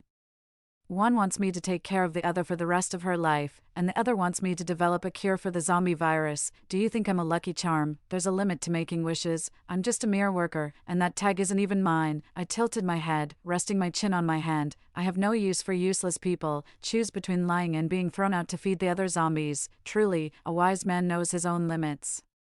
This man named Austin quickly accepted his role as a lucky charm under my threats and incentives and provided me with 312 different routes to the human base. After discussing with Ms. Sophia all night, she finally agreed to our plan to head to the human base. Most of the time, Ms. Sophia would support my decisions, but this time, she was extremely reluctant. She was worried that if she went with Austin to the base, I would continue to wander outside, becoming a pitiful child without a mother. She preferred to stay with me guarding our small supermarket than spending her future in a human base, so I assured her repeatedly that Austin was an excellent researcher who already had significant insights into the zombie virus and could surely save her ignorant daughter, since the human base was over 700 to 800 kilometers away from our small supermarket. I didn't mind the long journey, but I couldn't let Ms. Sophia get tired, so I spent a month finding a functioning car and gathered several large barrels of gasoline from a nearby gas station overrun by zombies. After packing up a considerable amount of supplies, we set off towards the human base. Ms. Sophia was driving while Austin sat in the passenger seat navigating, and I, as the backbone of our team, was responsible for sticking my head out of the sunroof to intimidate any zombies we might encounter. We made several stops along the way and finally found a small motel before sunset. Oddly enough, there was no sign of human occupation or zombie intrusion at the motel. This reminded me of some information I had heard from a few zombie acquaintances. To the east of the Way River, there is a space-manipulating Esper. This individual is well known among both zombies and humans. Unlike traditional espers who possess a tiny haven detached from this world where they can engage in leisure activities like fishing and gardening, the space-manipulating esper uses their own body as a medium to create a bounded field in the form of a motel. It's safe to say that no one could defeat him within this motel. He lures passing zombies and humans, trapping them. For zombies, he kills them outright and harvests their cores to enhance his powers. Humans, on the other hand, are robbed of their valuables and then expelled. This place is not safe. We need to leave quickly. I looked up at the motel and withdrew the foot I had set inside. What did you say? Austin, who was examining the inscriptions on the doorframe, vanished from in front of Ms. Sophia and me just after he spoke. I grabbed Ms. Sophia's hand, preparing to leave, but suddenly a gust of wind, seemingly from nowhere, blew us both inside. Hold tight around my waist, I said. I took a deep breath and reached for the doorframe, about to kick the door open with all my might. Suddenly, the warmth around my waist disappeared, and Ms. Sophia was gone. I loosened my grip, momentarily dazed. Damn. Then, a heavy blow to the back of my head, and everything went black as I passed out. When I came to, the first thing I did was throw a punch at the person in front of me, making close contact between my hand and his face. The sound was loud, and the force was strong. The person's face turned red and seemed to get even more inflamed. Mia, were you really trying to kill me? I blinked and met his gaze, rubbing my hands on the blanket covering my knees. Jordan. This man was Jordan, the son of Uncle Lee who lived next door. He was the son of the proud Uncle Chase who had once harbored unrequited love for my mother. He often forced himself to tutor me to give my mom and his dad some alone time, which I remember as some pretty dark days. Feeling like I had to finish all the assignments of my lifetime, but now was not the time for pleasantries. I looked at him and started asking questions. Are you the legendary space-manipulating Esper then? Where is my mom? First off, I'm not the space-manipulating Esper, and secondly, Auntie is fine. She's just temporarily in a safe area, room 3605 of this building. Jordan rubbed his cheek, which I had turned red, and a milky white light began to flow from his fingertips, healing the wound quite effectively as he spoke. The real Esper is my dad. He just had a rampage and is now recovering and asleep. Only when he wakes up can Auntie be released from that room. 3605. Wasn't that the apartment room number where Ms. Sophia and I first stayed? Uncle Lee really did love my mom. Lastly, Mia, after asking so many questions, where's your apology and thanks? I remember that's not how I taught you, he said. To be a person, he paused, to be a zombie as well. You must be polite, understand. Ouch, that hurts. Jordan bent his hands and tapped my forehead gently yet firmly as a warning. Jordan, I'm sorry. I'll make sure next time. I covered my forehead, begging for mercy. Then, I learned more about the spatial ability users from Jordan. 2 months after the apocalypse began, Jordan awakened his healing abilities, which might be related to his medical background. In any case, it was very professional. During a zombie invasion, Chase, my Uncle Lee, awakened his mutated spatial abilities in a fiercely protective moment amidst the flames. However, these powers born from desperation were unstable and often went berserk. Thus, the father and son duo decided to leave the group and live on their own. As for those rumors, it's hard to distinguish the true from the false. Moreover, I was shocked to find out that it was not 5 months after the zombie outbreak, but 5 years. 5 years, yet I had no memories related to those years. Jordan suggested that perhaps during those years I was just a mindless little zombie until I recently gained consciousness. My so-called 5 months were likely the months since I became conscious, probably knowing that Miss Sophia was safe. My tense awareness relaxed. What about Austin? A terrifying expression, one that was half smile, half not, crossed Jordan's face, looking as if his garden had been trampled by pigs. Mia, you're only in your 20s. I've seen more men than you've eaten meals. That Austin, with his saintly face, is no good. He's all dark inside, especially preying on naive young girls like you. So, I had a bad feeling. That brat, I threw him out. As I pondered how to bring Austin back, a familiar voice came through the window. This wall is quite a climb. Austin clung to the window frame, looking over at us with a friendly smile. Bad news. Seems like over 100 zombies are headed this way. 5. Me. A close combat zombie, Austin. A researcher whose physical strength is questionable, though he should be fit since he climbed up to the 3rd floor. Jordan, a healing ability user and single man in his prime. Chase, a spatial ability user, currently offline. Miss Sophia, a beautiful, graceful, and charming mother, also offline. This was our own combat strength. Honestly, I was the only capable fighter. Uncle Lee and my mom were well protected by Uncle Lee's abilities, according to Jordan, currently. The 3 of us young and strong were in a precarious situation. The enemy was a swarming group of nearly 100 zombies. I looked at the wardrobe in the room, stuffed the 2 men of similar size inside, and locked it. Then, I cut my wrist and smeared some blood outside the wardrobe to mask their scent from other zombies. I remembered using this method to save someone before, though I couldn't recall exactly who it was for. But it must have been a kind and lovely young girl. Don't move around here, both of you. Stay hidden. I'm going to see if I can lure these zombies somewhere else. I'm a zombie. They won't do anything to me. After saying this, I didn't wait for their response and opened the door to head downstairs. The zombies were running towards me in extremely contorted postures, moving very fast. I quickly found the rotten meat we had prepared for the situation on the car we arrived in. I secured it on the roof of the car, then started throwing it piece by piece into the crowd of zombies like training dogs. What was once a chaotic crowd of zombies fell into a deadly silence. As soon as the first zombie bit into the rotten meat, the noise resumed, and they abandoned the house and ran towards me. Zombies are creatures that fear water, but their craving for food overwhelms their fear. After stepping on the gas pedal for the last time, I drove the car into a lake and escaped on foot. Thus, nearly 100 zombies fell into the water like dumplings. I looked up at the moonlight and followed the markers I had made earlier to find my way back. I really am not good at navigating, otherwise, I wouldn't have taken so long to find my way home. I hadn't gone far when a light suddenly flashed in front of me. It was Austin and Jordan, arriving in an SUV, one in the front seat and the other in the back. They seemed to be on bad terms. Austin's cheek and left eye socket appeared to be injured. I waved to them and was about to climb into the passenger seat, but then Jordan grabbed me by the collar and put me in the back seat, taking the passenger seat himself. Mia, don't act on your own next time. Hey, I'm fine. Look, I don't have a scratch on me. I replied to Jordan. What if something had happened? How would I explain it to you and your mom? I was about to say something when Jordan turned his head and looked straight at me. Mia, can you please stop treating your life like a joke? I understand. I looked at Jordan, feeling genuinely touched. Jordan, he really is a good person. On the way back, I learned that Austin's facial injuries were from them breaking out of a wardrobe. Of course, I was skeptical of this truth. After all, getting such symmetrical black eyes from a fall seemed unlikely. Then Jordan righteously refused to treat Austin's wounds. Austin also clearly didn't want to deal with Jordan. The 3 of us awkwardly made our way back. We returned to the hotel built by Uncle Lee, and Jordan, holding my wrist, led me inside, leaving Austin out in the cold. Austin didn't seem to mind. He pushed open the door and went straight to the second room on the right side of the first floor. Later that night, after making sure Jordan was resting, I quietly went to Austin's room. Visiting someone at night is easier the second time around, the reason being, the zombies that chased us today were somewhat strange, and I had some things to confirm with him, but since they were just guesses, I didn't plan on telling Jordan so soon. I hadn't even knocked when I was pulled into the room. Austin had prepared 2 chairs, placing them face to face. After pushing me into one of them, he sat down in the other. Mia, you must have noticed, today's zombies are very different from the usual. They're very fast. I nodded in agreement and shared my conclusion. And they're very disciplined. When I awakened my consciousness, I gained the ability to briefly communicate with the zombies. I could sense the remaining feelings of other zombies. This means that they haven't completely turned into mindless zombies. They still have feelings, experience fear and joy, and thus, they still have a chance to turn back into humans. Given a choice, humans wouldn't be their preferred meal, however.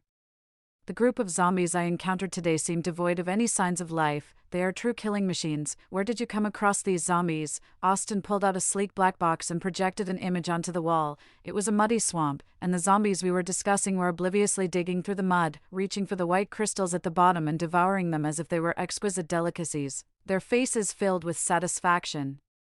The last second of the footage showed the zombies spotting Austin, giving him a sinister smile, and then chasing after him. At that moment, they were not as fast as when I encountered them. On the contrary, they were much slower than the average zombie. As the footage ended, Austin took out a white crystal from his pocket and handed it to me. I picked this up from the edge of the swamp. I took it, examining the crystal under the moonlight, unable to make sense of it before the ground began to shake. Holding the crystal in my hand, I followed Austin outside. As expected, it was probably my Uncle Lee waking up. Just as we reached the door, another tremor hit, and I stumbled into Austin's arms. Outside were Miss Sophia and Jordan, both radiating an unfriendly and hostile aura. No, it's not what you think. 7. Whether it was what they thought no longer mattered. Their looks at me were full of pity, as if I were a fallen young girl. Mia, come here, Ms. Sophia spoke up and immediately pulled me out of Austin's arms. Actually, we're innocent. Mom, you have to believe me. After a long half-hour of rational and emotional explanations, Ms. Sophia and Jordan finally understood the whole situation. However, that didn't stop them from exchanging forced pleasantries with Austin while keeping me protected on the side, making sure not even a corner of my clothing was visible. For some reason, I suddenly felt like crying.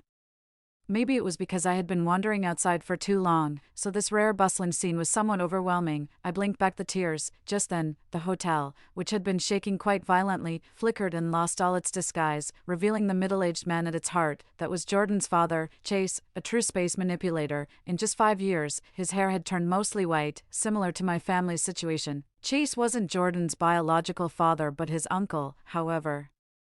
They had always referred to each other as father and son. Jordan's mother had died early, and his policeman father had died on duty, with no elderly relatives or others willing to help. 18-year-old Chase took in 7-year-old Jordan and raised him. Jordan, Chase's voice was hoarse. He coughed violently twice, covering his mouth with his hand as blood trickled out. Jordan and Ms. Sophia rushed to support him. Despite being aware of my surroundings, I am still technically a zombie.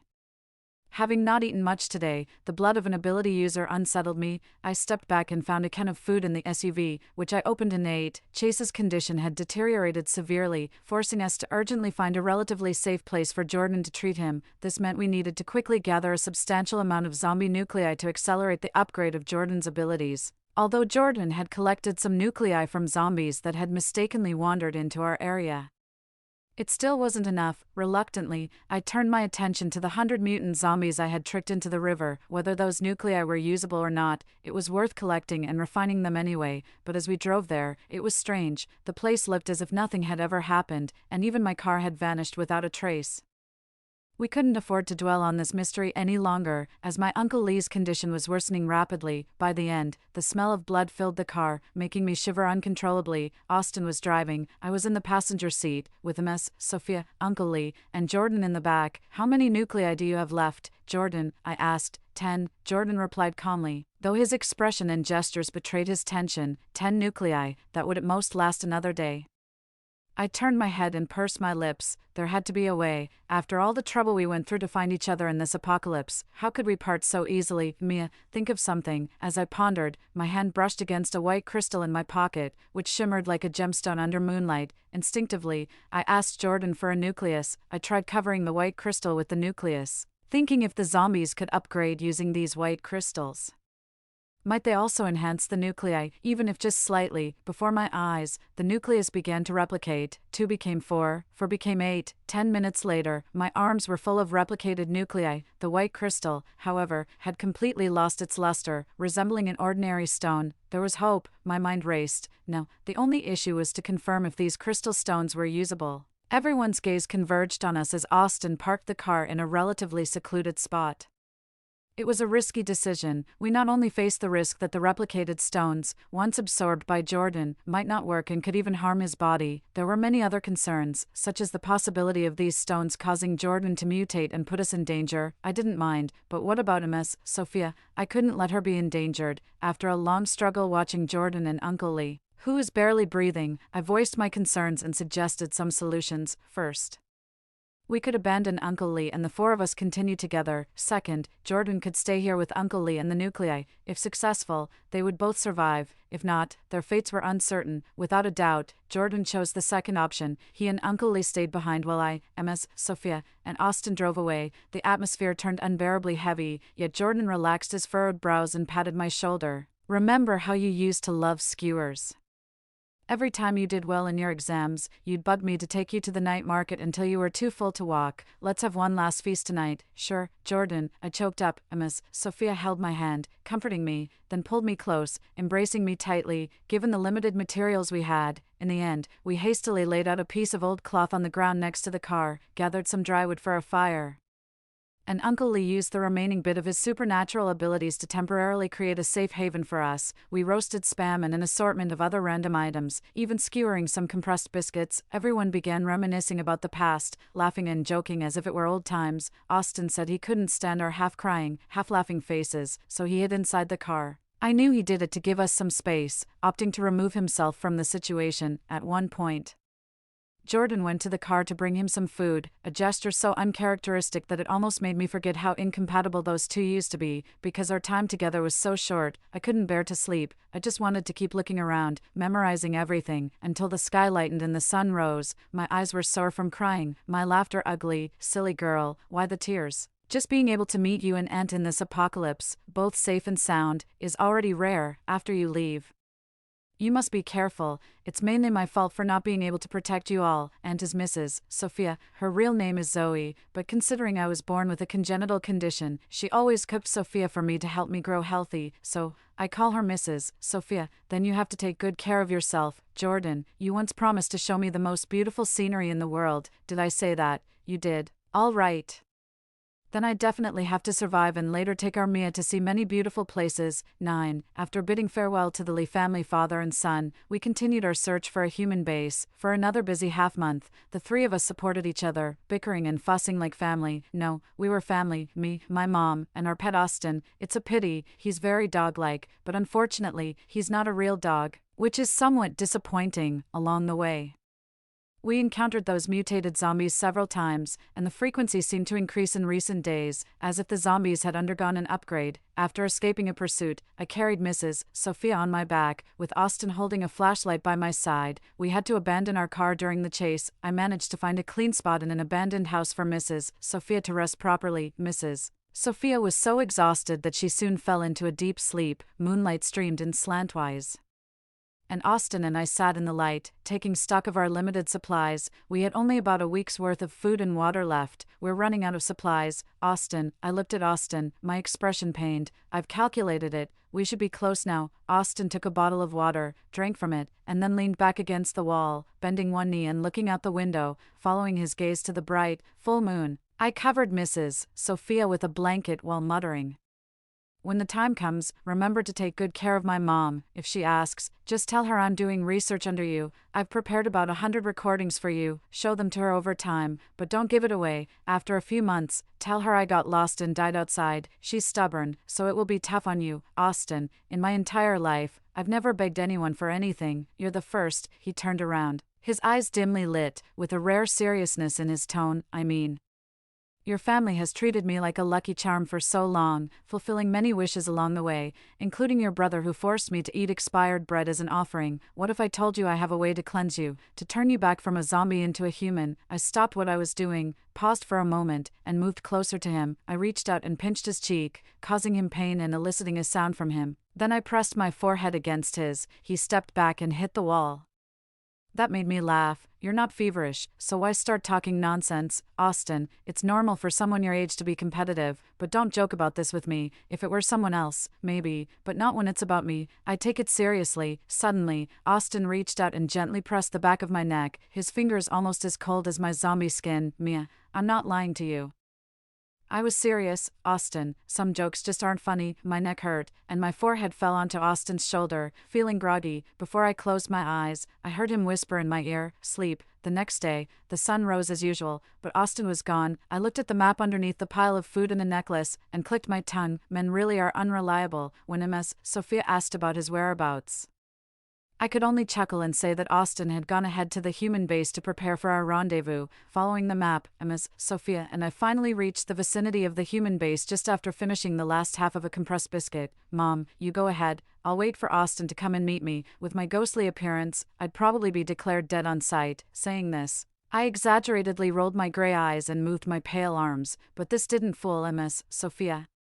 It wasn't that my acting was poor, it's just that she knew me too well. She could easily guess what I was thinking with just a few glances. Mia, let's go home. Mom will take you home, she said, looking at me and reaching for my hand to lead me in the opposite direction. I'm not going, Mom. We've come all this way. I stood my ground, stubbornly staring at Miss Sophia. Mia, thus, not far from the human base, Miss Sophia and I stood frozen in place. If you don't go now, and the patrol from the base comes, I won't be able to escape. I pointed towards the distant base as I spoke. She didn't let go, just as she had insisted on fighting for my custody in court years ago, but in the end, I managed to get Miss Sophia inside the human base. It was the first time I had ever been physically aggressive towards Miss Sophia. I chose the most primitive method to knock her out and left the necklace Austin had left behind on her neck. The necklace was one of the entry credentials for the human base, but no sooner had I sent Miss Sophia into the human base than I encountered other problems. I was unexpectedly attacked by a group of zombies. It's rare for zombies to directly attack other zombies. Eventually, I managed to escape to a relatively safe little house with many minor injuries. What a stroke of bad luck. The house not only has leaks and lets in the rain, but the walls also seep water. Despite this, there are faint signs that the house is still inhabited. At sunset, I received a video call from Miss Sophia. As I braced myself for her rebuke, Miss Sophia merely sighed and asked how I was doing. At this moment, I must express my gratitude for the solar-powered communication device Austin left me. Unfortunately, there's only one pair, otherwise, I would have given one to Uncle Lee and Jordan as well. I panned the camera left and right, flipping it around to show Miss Sophia that, although my temporary shelter was modest, it was advantageously located. Just then, a shadow abruptly burst in, bumping into me at waist height and causing me to stagger. The device in my hand fell to the ground and broke in half. Clenching my teeth and fists in anger, I grabbed the collar of the little boy in black who had run into me. You little rascal, how are you going to compensate for this? The boy in black looked up, one eye clear and the other pale like that of a zombie. He spoke. Kill. My home, 11, I ended up taking in a child. He's about 8 years old. After 3 days of a standoff in the same room, he devoured the compressed food that fell off me and insisted on calling me Mom. Seriously, I haven't even touched a man before. What a joke. Tears of joy. I'm a mom now. JPG, Mom. I sat on the edge of the room, studying the broken device, while the child leaned against me, looking pitiful and cautious. I'm not. I haven't. Don't falsely claim relationships.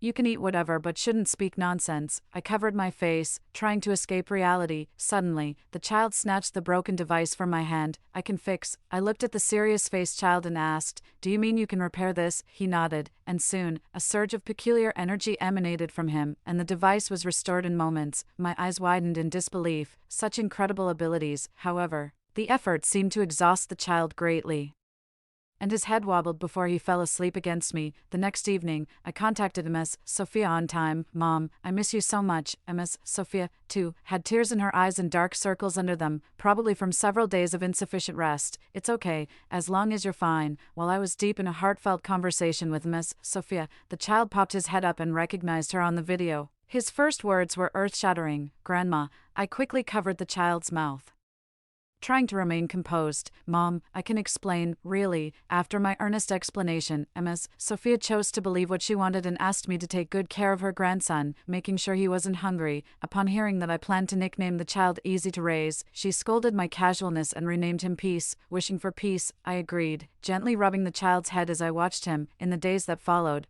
I lived a life of mutual dependence with Peace, seeking out damaged machinery to hone Peace's supernatural abilities, contacting Miss Sophia every few days to assure each other's safety, and avoiding the increasingly bizarre hordes of zombies that relentlessly pursued me. Reflecting back, during my time with Chien, I gleaned details of his life from the bits and pieces he shared. When the zombie outbreak occurred, he was only 3 years old. His parents died trying to protect him from a high-rise fall, and amidst contracting the virus, he also awakened his supernatural abilities, surviving on instinct alone, fluctuating between hunger and satiation. In his memory, the one who provided him food was his mother. Thus, by some twist of fate, I inadvertently became his mother. No one had taught him to read or write, so his ability to communicate with me now was nothing short of genius. 3 months later, While I was fixing a destroyed car at a gas station with Peace, we encountered Austin again, this time. Austin had turned into a zombie. Like me, he retained his self-awareness, seemingly unconcerned about his transformation. He waved at me. Mia, long time no see. I felt a pang of nostalgia. Austin, how did you end up like this after just a few months? He squinted and smiled, saying nothing. Then, as if on cue, he collapsed right before my eyes. For 7 days and nights, Austin slept. I watched as the zombie traits slowly faded from Austin's body, returning him to his human form. When he opened his eyes, he was greeted by my curious gaze and Peace, who was equally baffled. Peace tilted his head. Zombie, turn, human. Up to this point, everything seemed normal until Peace, ever the dramatic one, called out to Austin, Daddy, what? Mommy, take care of Daddy. I was stunned, pointing at a barely suppressing his laughter Austin, my heart aching as I looked at Peace. This is a pet, got it. Peace's eyes slightly widened, and he raised his eyebrows, much like how I would often pet him, and rubbed Austin's head. Pet, pet. I was relieved by his teachability. Austin, helpless, chuckled softly, cleared his throat, and shifted his gaze between Chian and me, sitting up straighter as he looked at me. Let's not dwell on these trivial matters. I found a way for you to turn back into a human. The idea of becoming human again was truly tempting. If I could turn back into a human, I could live with him as Sophia without having to hide anymore. I grasped Austin's hand, looking deeply into his eyes. From now on, you're my godfather. Chian, following my lead, took Austin's other hand. Grandpa, the three of us were joyously harmonious, flourishing together. The cure was integrated into Austin's blood, and if Chian and I wanted to revert to being human, we would need to consume Austin's blood, approximately 8 treatments over 2 months. I handed a long-expired chicken leg, which I had kept hidden, to the somewhat frail Austin. Austin, eat more, and take good care of your health. However, there was a significant problem with this method. If we interrupted the process, we would have to start over. Moreover, during the treatments, Chian and I would gradually lose our zombie-derived abilities, Chian's supernatural powers, and my enhanced senses, athletic talents, and self-healing abilities.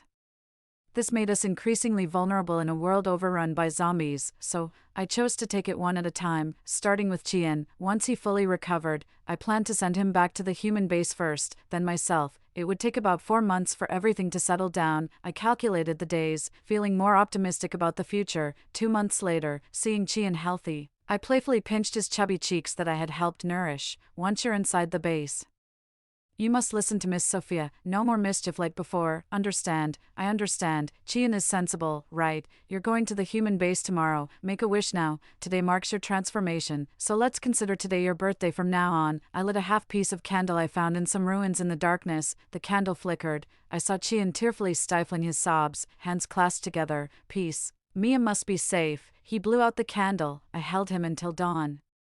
And my thoughts returned to Miss Sophia, the gentle Miss Sophia, 13. Honestly, Austin seemed a bit off after he returned. Before, he would always argue with me, full of defiance, never seeming to get things straight. Now, it was as if he had taken the wrong medication. Whatever I said, he would agree. If I pointed east, he wouldn't go west. If I pointed north, he wouldn't go south. Terrifyingly obedient. Moreover, initially, Peace showed signs of improvement after 2 attempts, but now, on what was almost my last attempt, there was still no sign of recovery, not even a change in skin color. The only change was that I began to dream frequently. In my dreams, there was a little girl who was very kind to me. The visions became clearer and clearer, but I could never see the girl's face clearly. Being straightforward is my greatest strength, so on a day with good weather, while being chased by zombies and ending up on a tree branch, I discussed this issue with Austin face to face.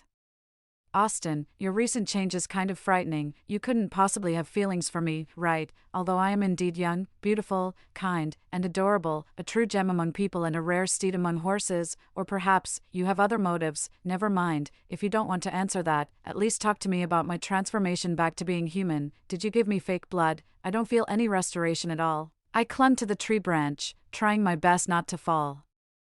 But as is often the case, the more you worry about something, the more likely it is to happen. I lost my grip and fell. Luckily, Austin caught my hand just in time. I looked up into his eyes, noticing for the first time that he was quite handsome. Before I could say anything, he pulled me up and seated me next to him. He didn't let go of my hand, his furrowed brows leaving me somewhat at a loss. This wasn't exactly an ideal posture for conversation between a man and a woman alone. Mia.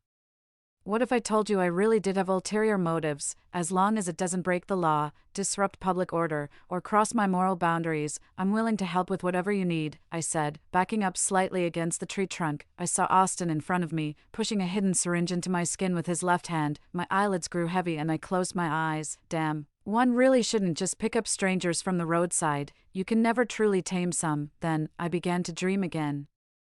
This time, the dream was deep. I was being led by a girl in the dream, running together. My head felt dizzy. She loved to tell stories about her life, her family, and the future she hoped for. I listened, endlessly amused. It felt like she was my whole world, warmly lighting up my life. Then, my world grew dim, the surrounding scenery dissolved into nothingness, and my gaze fell on the only point of light. It was a wooden wardrobe. I felt some fear, my fingertips trembling uncontrollably. I opened the wardrobe. The girl was curled up inside, looking up with a pale, weak face, her hands cradling my face. "Live on for me," she said. "If you get the chance, please take my mother to the human base." I opened my mouth but no sound came out, overwhelmed with sadness like a flood. I finally saw the face clearly. It was Mia, the real Mia, 14, after playing human for a few years. "Did you really start to think of yourself as one? You are a monster, destined from the moment we created you." 15? It turns out, I am not Mia, I am Subject 03, released intentionally by Austin. I accidentally met and bonded with a girl named Mia. After her death, I briefly inherited her appearance and memories, becoming her for a while. Before dying, Mia transformed into a zombie, so I also took on the appearance of a zombie. During my time with Mia, we learned from others how safe the human base was. Thus, taking Ms. Sophia to the human base became her obsession, and then mine. The reason why the zombies started chasing me was because they detected my scent as I was taking Ms. Sophia to the human base, and they attempted to bring me back. Their longevity project required a specific gene sequence from me. Austin took me to the human base and locked me in the lower levels of the lab. Leaning against a corner, I awoke from a deep dream. As he pushed me into the lab, he whispered 2 words in my ear. "Trust me." What to trust, I didn't know, but having nothing left. I had nothing to lose. No, that's not right. I still had Miss Sophia, and I felt a helpless kind of anxiety, because Austin brought me back. He became a key member of the core experiment in this busy lab, which created the zombie virus that nearly destroyed the world. I always saw Austin, dressed in a white coat, his expression cold, as if we had never met. The only interaction was his emotionless recording of my physical condition outside, until a deliberate explosion occurred. Amidst billowing smoke, he carried me out. The truth was revealed, exposed to the sunlight. The apocalypse, it ended. I saw Ms. Sophia holding Peace's hand, with Jordan and Uncle Lee beside her. Spin-off, The Longevity Experiment. Austin. My name is Austin. I was involuntarily drawn into a research project called Longevity. After graduating as a research student, I was led by a senior brother to a pharmaceutical institution. They claimed to be developing pharmaceuticals related to brain recovery, yet 2 years later, I uncovered their true intentions, or perhaps they let me discover them on purpose. In the 3rd basement level of the research institute, I saw 03. She was curled up in a floating, medicinal solution, oblivious and fragile. Under the protection of my senior colleague, the laboratory that intended to silence me ultimately spared me and appointed me as 03's caretaker. Of course, this so-called protection was just a facade to keep me there. The idea came from my senior colleague. 03 had a strong ability to mimic. She liked to follow me around, calling me Austin, and she became more and more like me. Initially, I thought she might be an orphan they had picked up, just like me. Only later did I learn that from the beginning, she was cultivated as a vessel, created from some special cells in a test tube. These cells originated from a meteorite that struck the Earth. Seeking immortality, they hoped to extend their lives by transplanting their hippocampus and facial data into test subjects through memory transplantation surgeries. They believed that life is essentially a continuation of memories. This was their version of immortality, but they messed up. During the experiment, the special cells in the test subjects mutated, turning into a zombie virus that spread uncontrollably. Then they had an even crazier idea. Beyond immortality, they aimed to control the world. Since the original cells were all infected, they planned to kill 03 and extract her cells for new research. Seeing 03 developing her own consciousness, I chose to let her go. I also managed to escape from the laboratory amidst the chaos a few months later. I met Mia and her mother. Along the way, it was noisy and chaotic, and they kept treating me like a lucky charm for making wishes. It was warm, comforting, and felt like home. Somehow, this made me think of the quiet and reserved 03. I wondered how she was surviving in this chaotic world. For ordinary people, a human base was indeed a good choice, so I agreed to Mia's plan. On the way to the human base, I noticed something unusual about the zombies and discovered the crystals that should have remained in the laboratory. Mia was very interested in this, so I shared some information with her. This was the beginning of my suspicion that Mia might not be a zombie, as she showed no reaction to the crystals. As for the disappearance of the zombies later on, it was all cleaned up by the people from the laboratory, and it was the first time Mia's traces were discovered by them. Later, I returned to the research institute. I confirmed that Mia was indeed 03. I also learned that the laboratory was planning to capture her. My plan then began. I wanted to expose the truth. I might die if the plan fails, but that didn't matter. I pretended to cooperate with them to capture Mia, seeking an antidote for the zombie virus. After bringing Mia back, I started to make arrangements within the institute. Initially, I turned some of the fringe researchers and later connected with outsiders with special abilities contacted by Jordan. After 2 years of hiding, I finally brought everything into the public eye. Everything finally ended, a new beginning. On the day Mia died, Mrs. Sophia was deeply saddened, locking herself in her room for days, not eating or drinking. It pained me so much it felt like the sky was falling, and I was incredibly anxious, but fortunately, she eventually regained her spirit. She said she needed to live well, to live on for Mia's sake. Then there was the matter of changing her name. Mrs. Sophia said that since I called her Mom, from now on, I would be her daughter. So, I followed Mrs. Sophia. I said I wanted to be called Chloe. I want to include Mia in my name because she gave me a third chance at life.